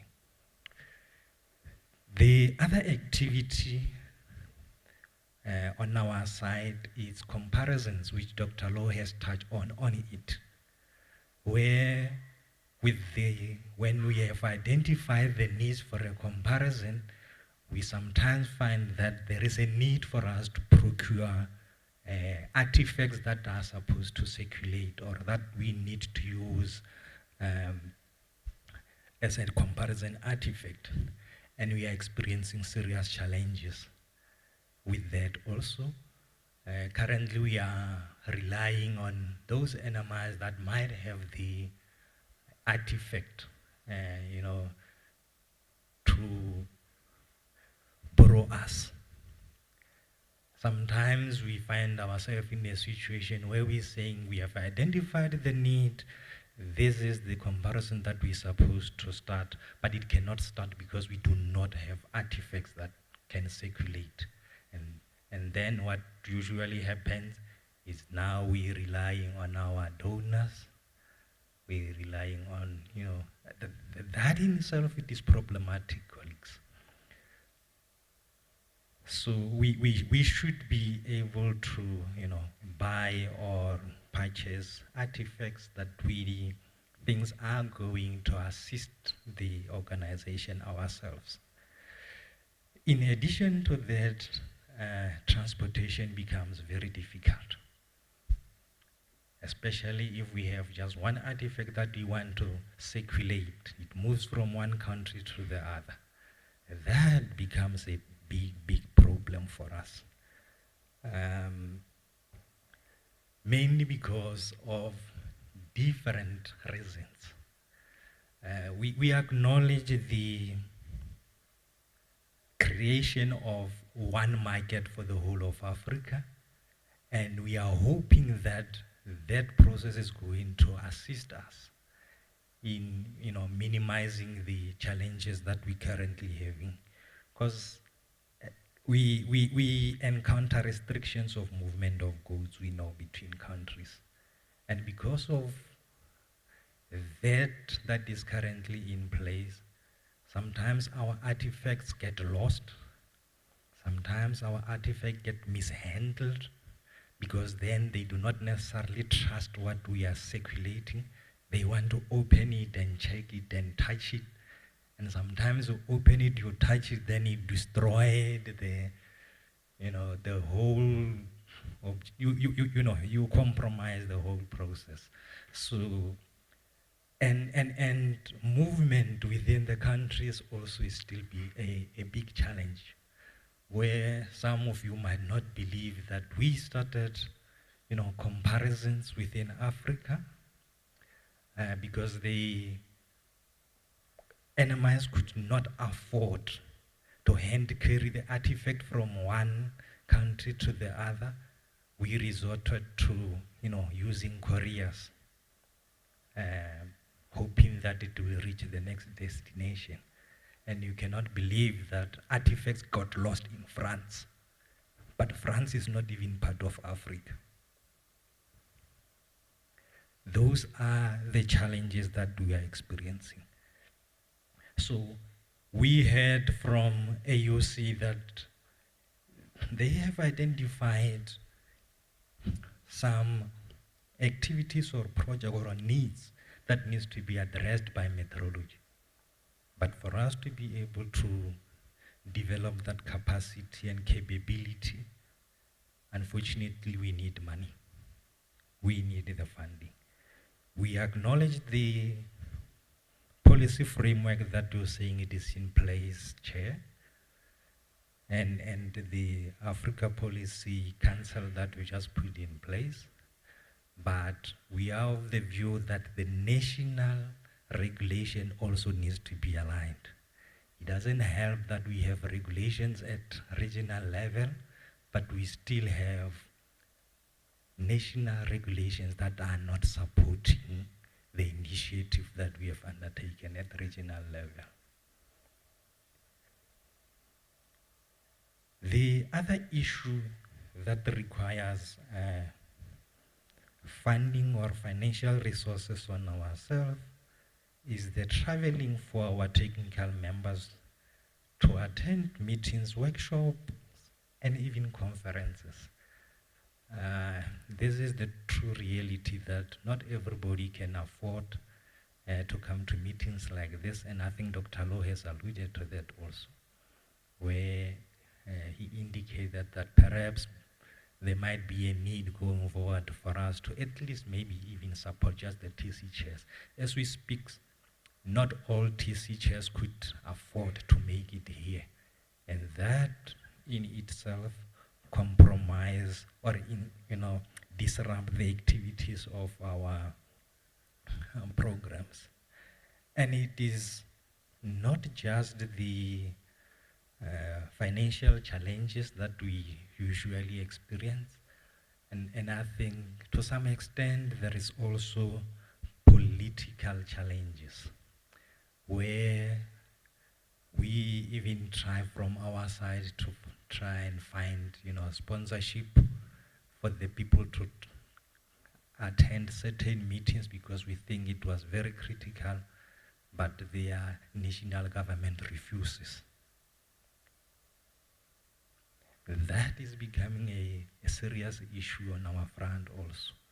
So hopefully AUC together with the AFRIMETS, executive, we might find ways of trying to address such. Because currently political and economic instabilities unfortunately disrupt our activities, and it makes cooperation among members very difficult.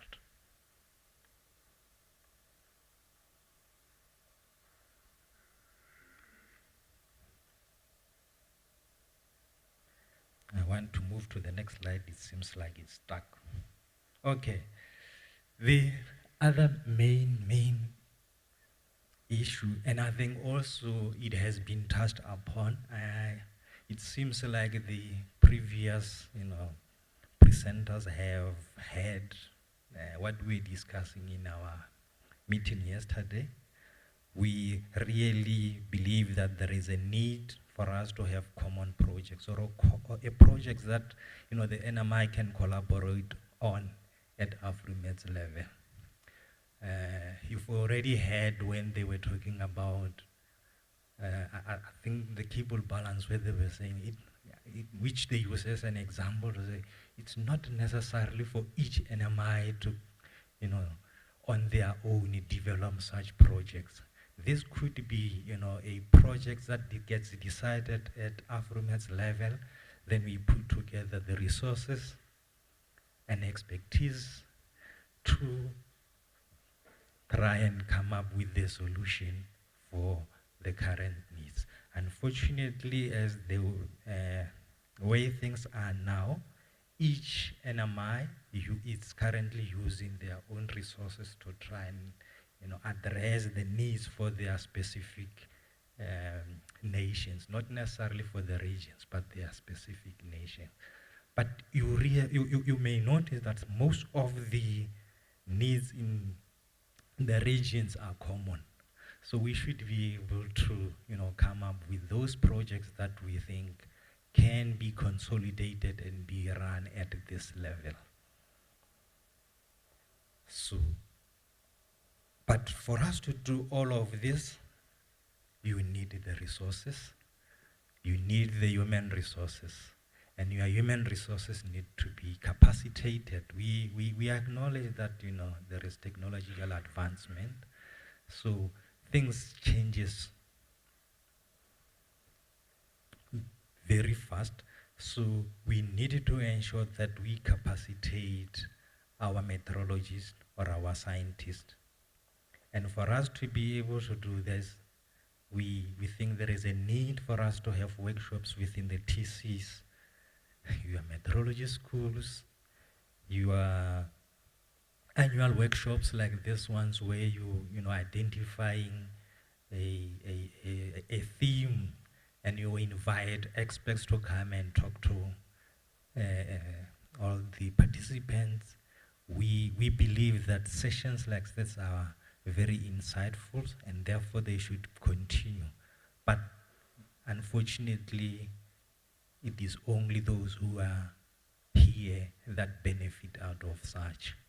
It does not necessarily accommodate the majority. So if we were to try and open it up, or like if we had maybe representations from the majority of the member states, we will be in a position to bring everybody on par. I think you have heard from Dr. Leo saying we now have about 40 NMIs that are active in the AFRIMETS, that we have proper communication with. That basically means as the number of members increases, the gap between the knowledge also increases, because when they come, they do not necessarily understand what is happening in these sessions or at this level. So we need to find ways, to capacitate them. We need to find ways to train them. We need to find ways to bring them to the level where we think it is adequate to address the need in their specific countries. The other critical thing which also you have seen from the presentation from Euramet that are doing very well is documenting our system, maybe I should call it the systems, where we need to have guidance documents, where we have policy documents that are easily accessible to everyone. Not that we don't do it, but we do it differently. There was a comment from one of the TC chairs in our meeting where he was saying, all his TC documents are sitting on his computer, and we found that to be very problematic. We need to try and standardize and document, even if we are adopting maybe the guidelines that has already been published by the likes of Euramet. We need to indicate it in our documents to say this is how we adopt them. Currently, we working, not collaboratively, but in silos where each TC do as they feel it is good. And unfortunately, we do not have the many Dr. Laws who have a very good memory, who still remember what happens in 2004. But by the time he's no longer around, I don't know how many we have here that have that good memory, who would have lost a lot of information. So we need to start documenting our processes properly so that whoever comes can just continue. The information is readily available. They can just say, okay, this is how they've been doing it, or this is how it is expected of us, then we continue as such. So, and one way of documenting our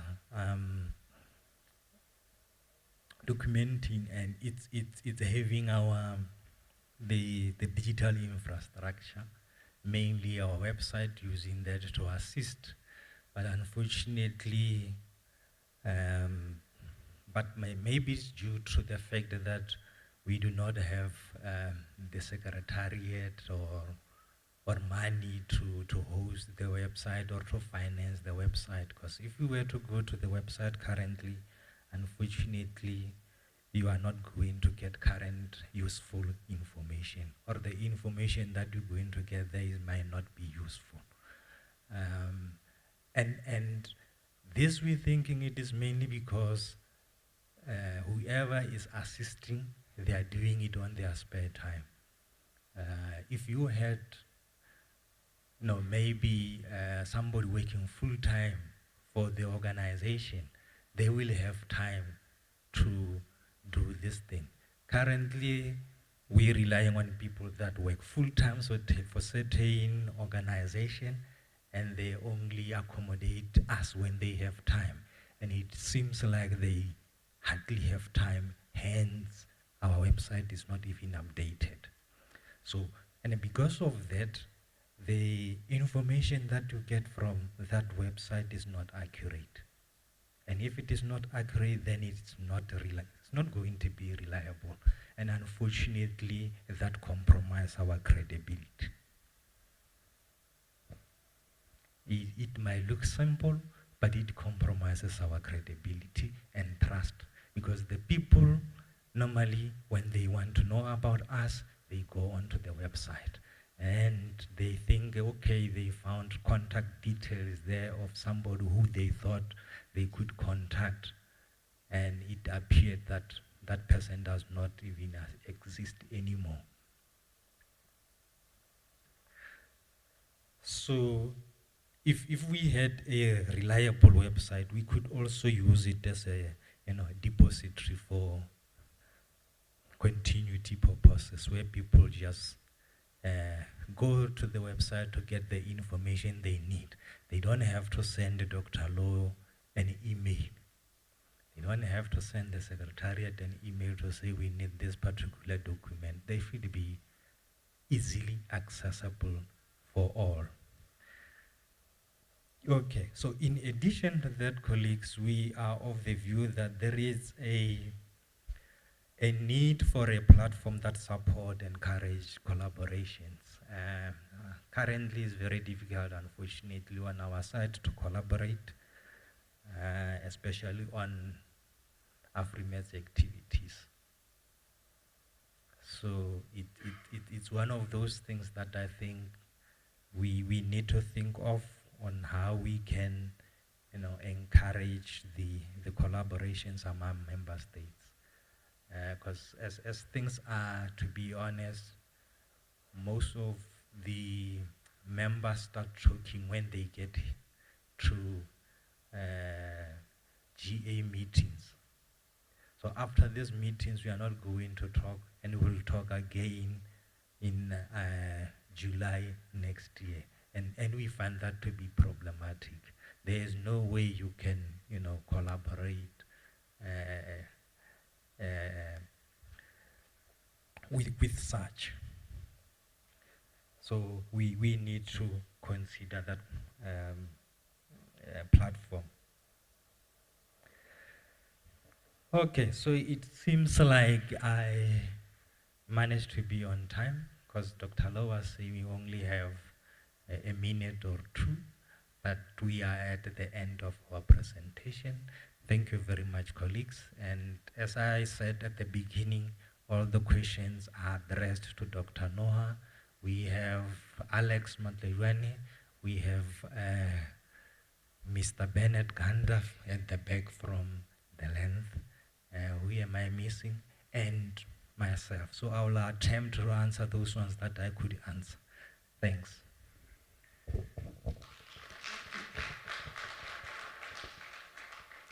Thank you very much, Thomas, and thank you so much, because this is now official input into the process from the technical chairs, and it's really appreciated. I think I don't want to really reply to everything. We will take it into the system. I can just give a little bit more information. Thomas is still available, perhaps if he can sit at the first table if we need you, Thomas. But yeah, I think the whole thing is we know about these things, and thank you for adding one or two very important ones, and we need to now develop the strategies to address that. I think just that I sat there and thought that you may not be aware of yet at the technical level that will be reported in the GA. For example, there's a whole process now that have been started through PACI to look at how we develop regulations across the continent. So that whole point of aligning, harmonizing technical regulations. Obviously, OIML is doing a lot of work, and the easiest is if all of us adopt an OIML model regulation, then it's already harmonized. So all those issues, there's a AFCFTA PACI drive then to get that into place. Lots of discussions. It's not easy because obviously we can't interfere in a country's process. We can just try to get the process harmonized and the countries to agree to do it that way, but there's at least movement. The movement of artifacts has been with us as long as we know. We've tried various strategies. We will keep on trying. We hope that someday with the AFCFTA, the barriers will have been removed between the countries for the movement of these type of things, and everything will become easier. It's a dream that we know we're working towards. It may take a while. But at the national level, some countries really then took the initiative and set up a system with their customs. I know KEPS, I know from Dr. Rotish, and you can ask him about it, but they've got a very good collaboration with their customs now. If they know an artifact must move, they send a letter beforehand that this will happen, if I understood you correctly, Chair, and that really assists that process. And until that day that we have got through our AFCFTA, the open borders and things, we will have to look at strategies like that. I think the workshops actually goes without saying. You know, we had many workshops, and at the point you just get to where the development partners also say, you now had all these workshops, but they're still willing to participate. We, of course, need to motivate it in a proper way. We had a problem, you know, many years ago that we had the workshop. If we have 1, 2, 3 years later, it's the same person that's coming. Perhaps he's then the manager, but not in a lab anymore. All I can say in that, I think we sorted that out, but also for everyone in the room, if there are workshops, make sure you send the correct expert to that workshop. The managers, you know, your role in the new AFRIMETS, if we register a company, will just become a lot more important, and there will be a lot of scope for you to give your expertise and input, and there will be workshops for you as well. So we're looking forward to that. And of course, we need to find membership fee support for that, and perhaps later from the AUC. Yes, I think the whole issue of the website just shows to me why we need a permanent secretariat. Because the website is piggybacking on the system of an NMI. And the problem with that was what we experienced, that NMI then decided to go to another system to host their website and new software and everything. And they didn't think about discussing it with the AFRIMETS Secretariat. And we all thought at that time it was the right way to go with SharePoint and whatever, because all of you can interact with it from all across the continent. And the next moment there was a new version of SharePoint installed, and suddenly none of you had that new version, or 1 or 2 of you perhaps, and we could not interact with the website from the way that it was envisaged. The only way to get beyond that is really to have the permanent secretariat, have proper funding, set up a server there or the cloud server, and do the website properly in that way. And that is from experience now, the solution, and that we will include in our planning. Thank you to the TC chair. And the whole issue of fair data, you know, that findable, accessible, interoperable, reusable, that we apply those principles to make sure that the data is really there, findable, that everyone can interact with it, that interoperability. And what's very good for us is that at the international level, with our digitalization as well, there's really a big drive towards that. And Thomas, I also think, and the DC chairs, let's make sure that we connect to the digitalization drive and make sure that by the time that we have got our funding, we can develop that new website on our own server, that these principles is harmonized and discussed through the digitalization. We now have a digitalization working group. People from NIS, NMIs, KEPS on there.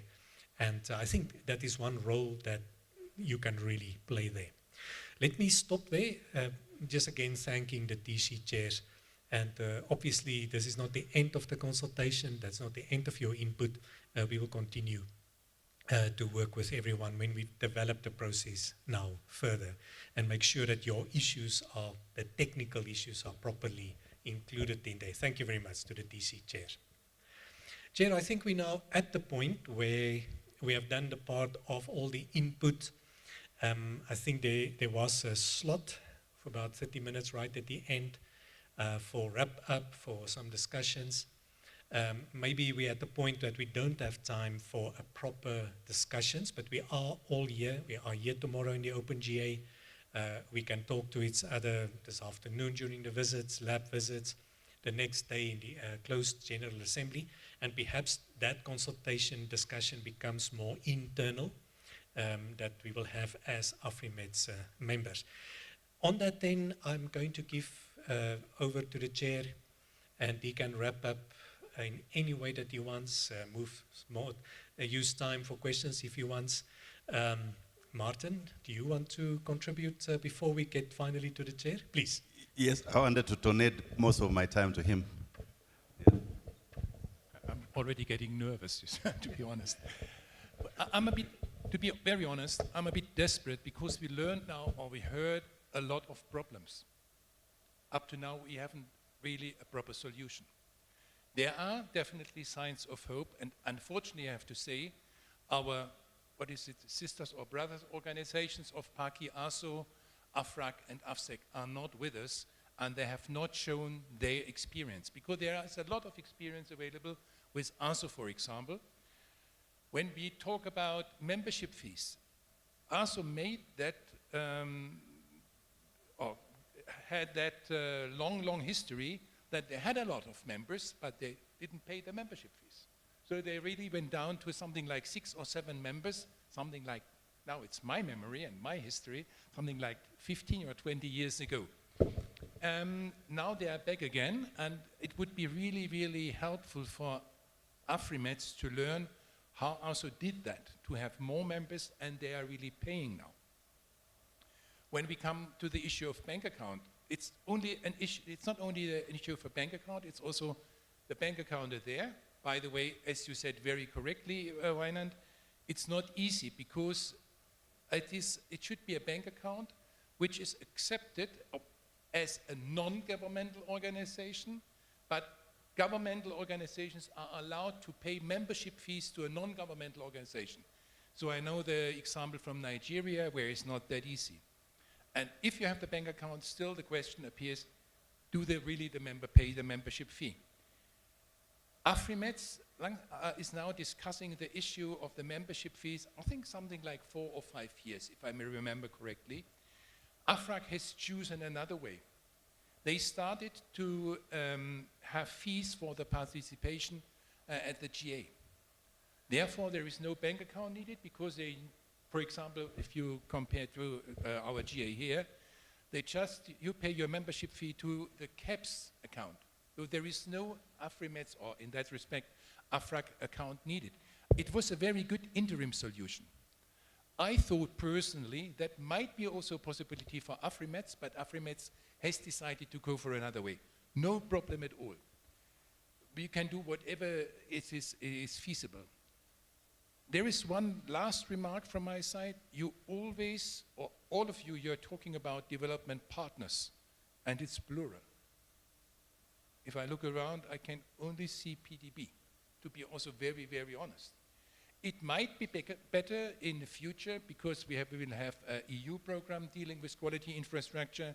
There is ITC, there is UNIDO coming as well on board. But I can assure you, they will never ever pay for running costs of a secretariat. They will look for human capacity development, for workshops, trainings, and so on, but they are not allowed to pay running costs. After all these desperate or problem-making things, I think really there is a sign of hope, and sometimes I would like to sing the song, "We Shall Overcome." And I think we can do that. Thank you very much. No, thank you very much, Martin, for that input. Obviously, we invited people, for example, Arshoy, specifically for that reason that you mentioned, but due to the relatively final short notice, unfortunately, Hermogen apologized that he could not. But I think we see today really the start of the new process, but luckily now we can build on the old process. COVID was in the middle, but we can build on the old process, and fortunately now, between that and now, the things that you mentioned, what AFRAC found out, and we're now planning to really very quickly have that direct learning with our sister institutes. So see perhaps today at the start of that, but we're not talking years, we're talking days and weeks now for that part. So thank you so much. We fully appreciate your input. And of course then the whole issue of the international scene changed. Since 5 years ago now, since Senelec, the whole European funding model and how we should interact, and Paki is there. We've got the SAMR of China. So very exciting actually developments the last 3-4 years. But thank you very much for that input, and obviously we take it seriously and we'll put it into our system. Thank you so much. Back to the chair for the final. Yeah, my neighbor also wants a bit of my time, so. Chair, moderator, dear colleagues, I absolutely apologize. I know this is not the time to be making comments when people really must move on to lunch, but I promise this is just a minute. And I've asked for this time because really I want to react to what has been in both Martin, Wynand, and Thomas's presentations, which would help us at the AUC possibly become a solution that Martin is referring to instead of a problem. And if, as number one, we can please... Recording in progress. Please try and persuade you guys to get involved at national level in the things that your government is doing at multilateral level. So, for example, at the AFCFTA, there's this committee called the Subcommittee on Technical Barriers to Trade. There's also one on SPS, there's one on NTBs. Now, normally when that committee meets, only about half of the members are actually coming from institutions such as standards bodies, accreditation bodies, metrology institutions, right? They send government officials. So if you can just diplomatically at national level try and get involved in this. The annex on TBT has got a long chapter on metrology. So we would really ask you to please, get hold of this annex, go to your directors of whatever in the Ministry of Trade and Commerce, and say, look, we notice our country has signed up to this agreement, and this agreement requires us to do ABC in the metrology area. We are ready to do that, but please support us to do it. Because as the strength that we have at national level is the strength that we will have at continental level. And if that happens, when your ministers then come to meet at the Africa Union, and we say the same thing that you were saying to them at national level, it really helps us consolidate the argument for support. So please don't take that one lightly. Let's try and do that. And then the second point is to do with whatever support might come from the AUC level will, in all probability, be directed to engagement with PACI rather than AFRIMETS individually. Okay? So your involvement in PACI affairs is also very important. And in fact, I think you're very lucky at the moment because the PACI chairpersonship is coming to AFRIMETS. You must remain engaged in that process because at the PACI level is where we'll,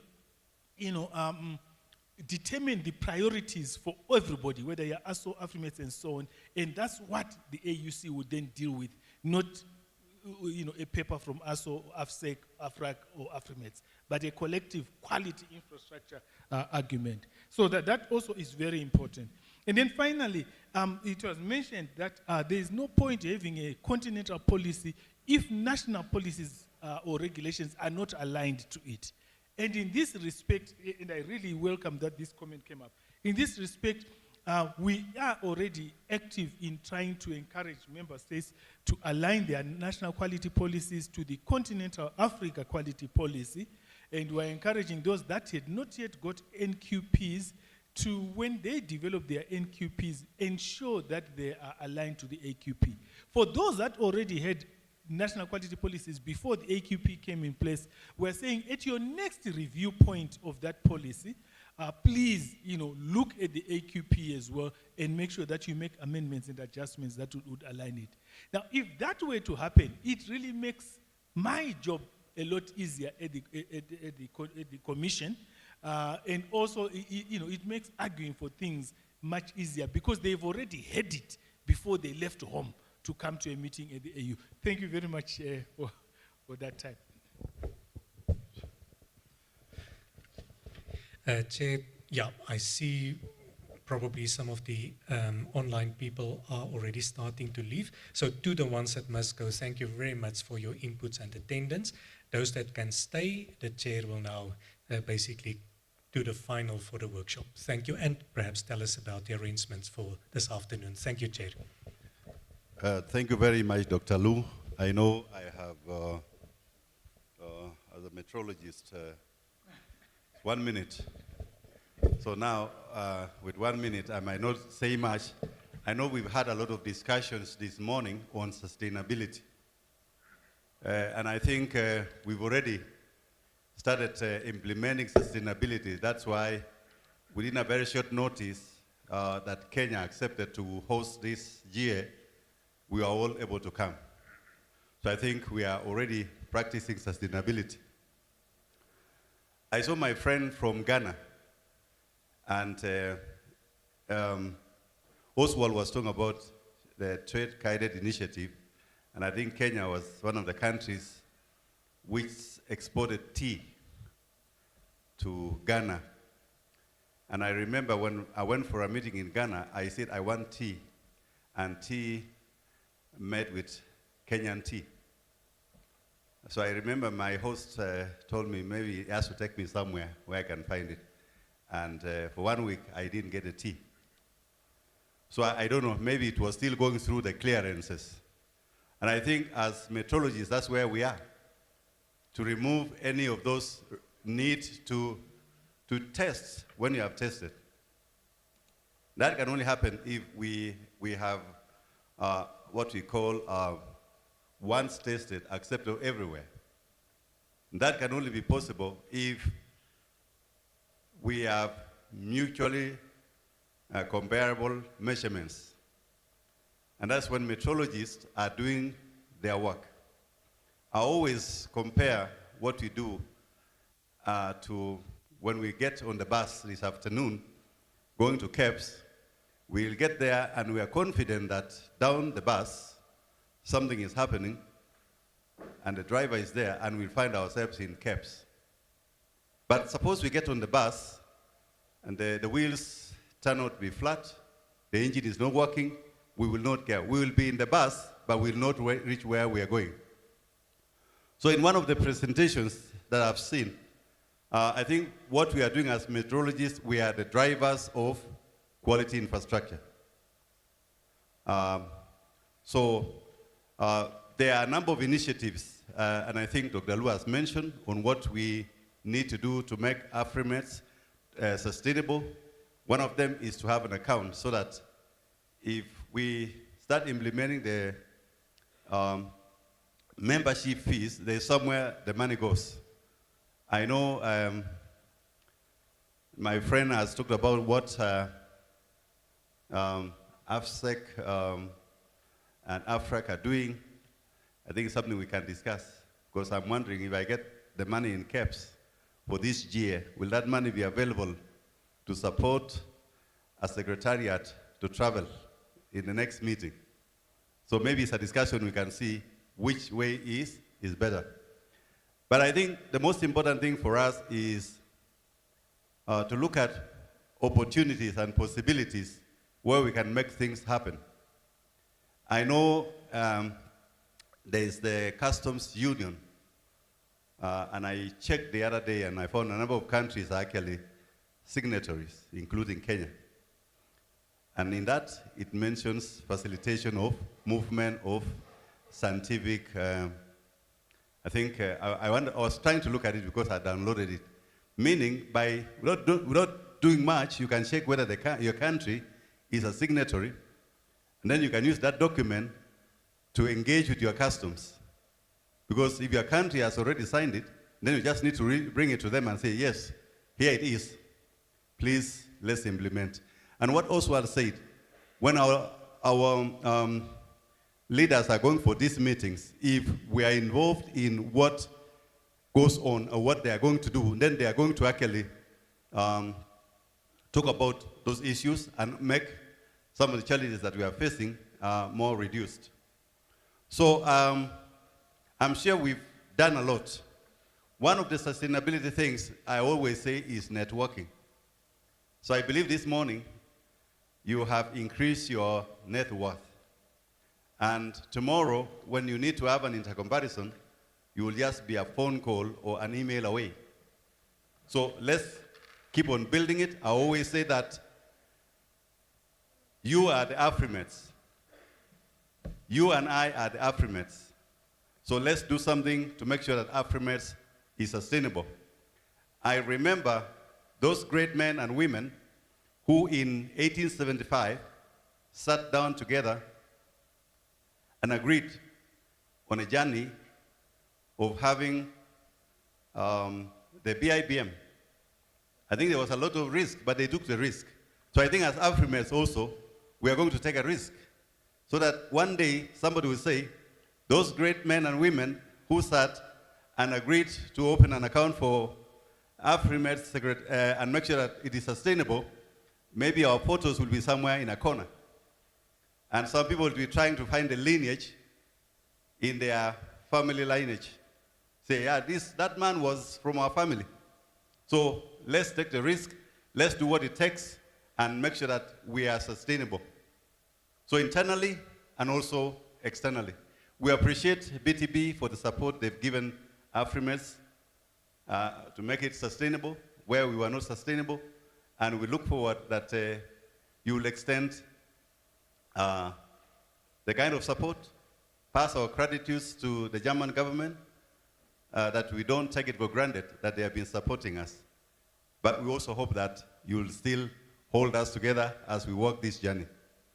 I think I would like to end, unless, you know, it was supposed to be a session of discussion, but now I'm seeing Dudu. You want to say something? Okay, good. I think she's reminding me that it's lunch hour. So I would like to give this minute for some, we don't call it housekeeping. I think somebody needs to tell us what happens from here. So I'd like to close this meeting, but first of all, let me get the organizers, one of the organizers, to tell us the plan for after lunch. It seems Odak or Kasheru, the chair. Kasheru was the chair of this team which has been organizing. So if there's anything wrong, that's the man, not me. Hello, how are you? From here we are going for lunch.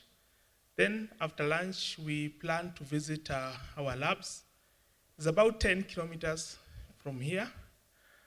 I'll just ensure that the bus is allowed, and the priority will be to the laboratory hands and the visitors. Then the others we can follow. Yeah, those are the plans. So it's 10 minutes. I think we'll have a chance to use the expressway. Would that be fine, the time? Sorry? The time? The time we had planned at 2:30 from here. From the entrance? Yeah, from the entrance. So we converge at the reception And then then we will be led yeah, to the to bus. the bus. To the bus, yeah. Good. Then in the evening, is there anything else? After KEPS? On deck.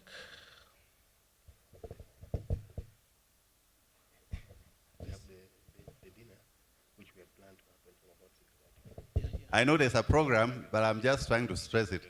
Sometimes I put a program in my bag and I don't know where it is. So I'm trying to, yes.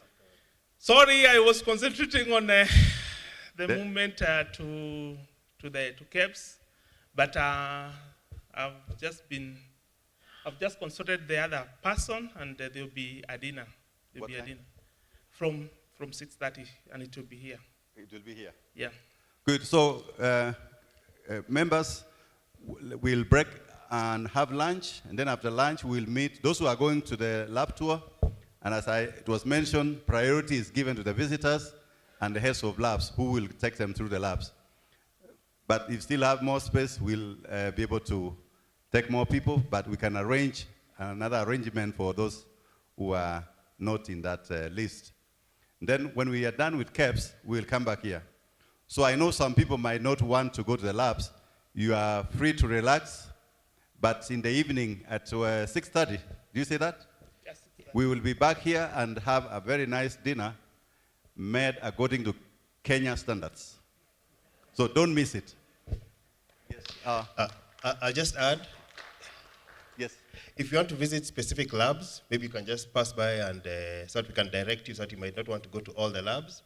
We welcome you very warmly to the dinner in the evening. We've invited our MD to attend, and she has indicated she will be joining us. So we would love it if all of you would be able to join us from 6:30. For those who are not going for the lab visits, you're welcome to stay here. This hall and all the meeting rooms are still available to us. They'll still be serving us tea in the afternoon. Yeah. So welcome. Good. So in the afternoon, if you are not intending to go and you are not intending to rest in your room, you are welcome to spend your time here, network. And then at 6:30, the other team will join us and we'll have a very nice dinner prepared according to Kenyan standards. Thank you, and I welcome you to have lunch. Thank you. So let me thank all those who did the presentations this morning, and we were grateful for that. Thank you.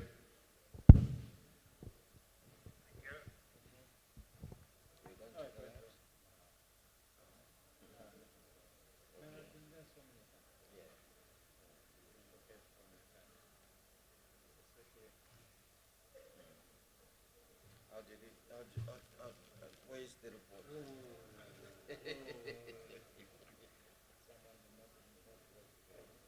Are you serious? Yeah. Well, they must have been surprised now the way did this come.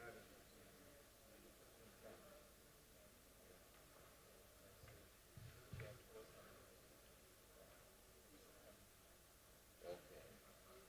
So you haven't used it, or you use it something else?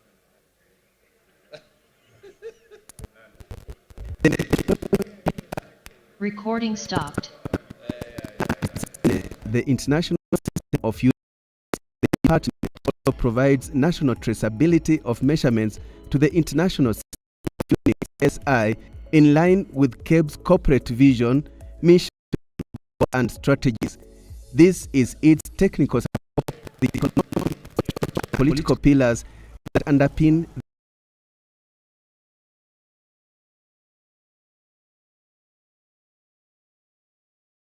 Kenya Bureau of Standards. So we keep the measurements on various SIU.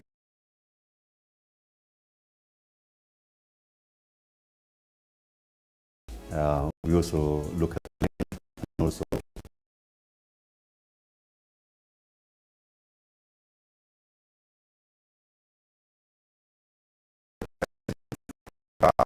usually maintain standards. As the name suggests, we are so there are two kinds of standards. You have the documentary standards, and then you have the measurement standard.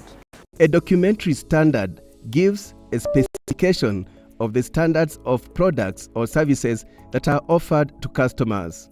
So a documentary standard usually gives the specifications or services that are offered to the customer. So for this one, Kenya standard specification that is produced in the country must comply with the requirements that are specified.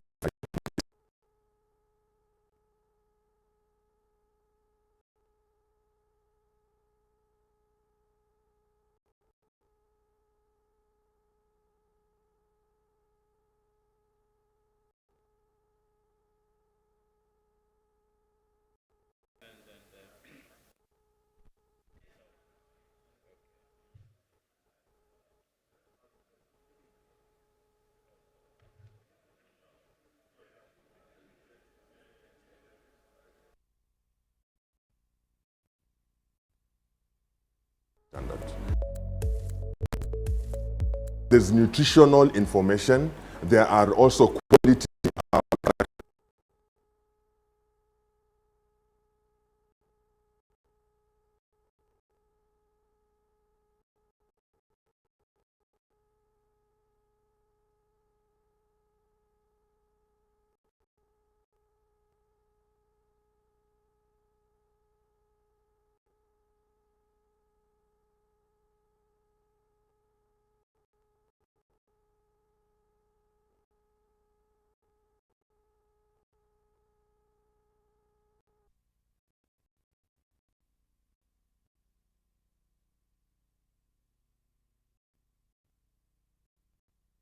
characteristics of the cheese and also their safety aspects. So when you look at safety aspects, you're looking at things like contaminants like heavy metals, and you're also looking at microbiological contaminants. They are all specified. The Kenya Bureau of Standards establishes a traceability link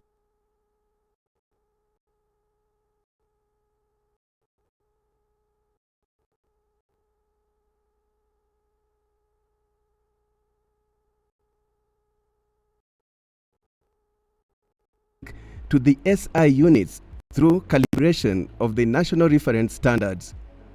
This happens at a national petroleum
materializes the SI unit, the International Bureau of Weights and Measures. So this was to facilitate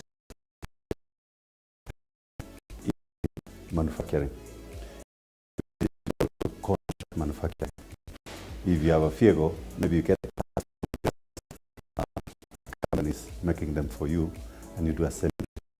Imagine if the measurements you've given them are different from what you have, it's very hard for you to assemble the vehicle. So metrology is establishing that comparability of measurements and coherency of the systems. So there are 7 fundamental units of measurement. So we have Kelvin for thermodynamics.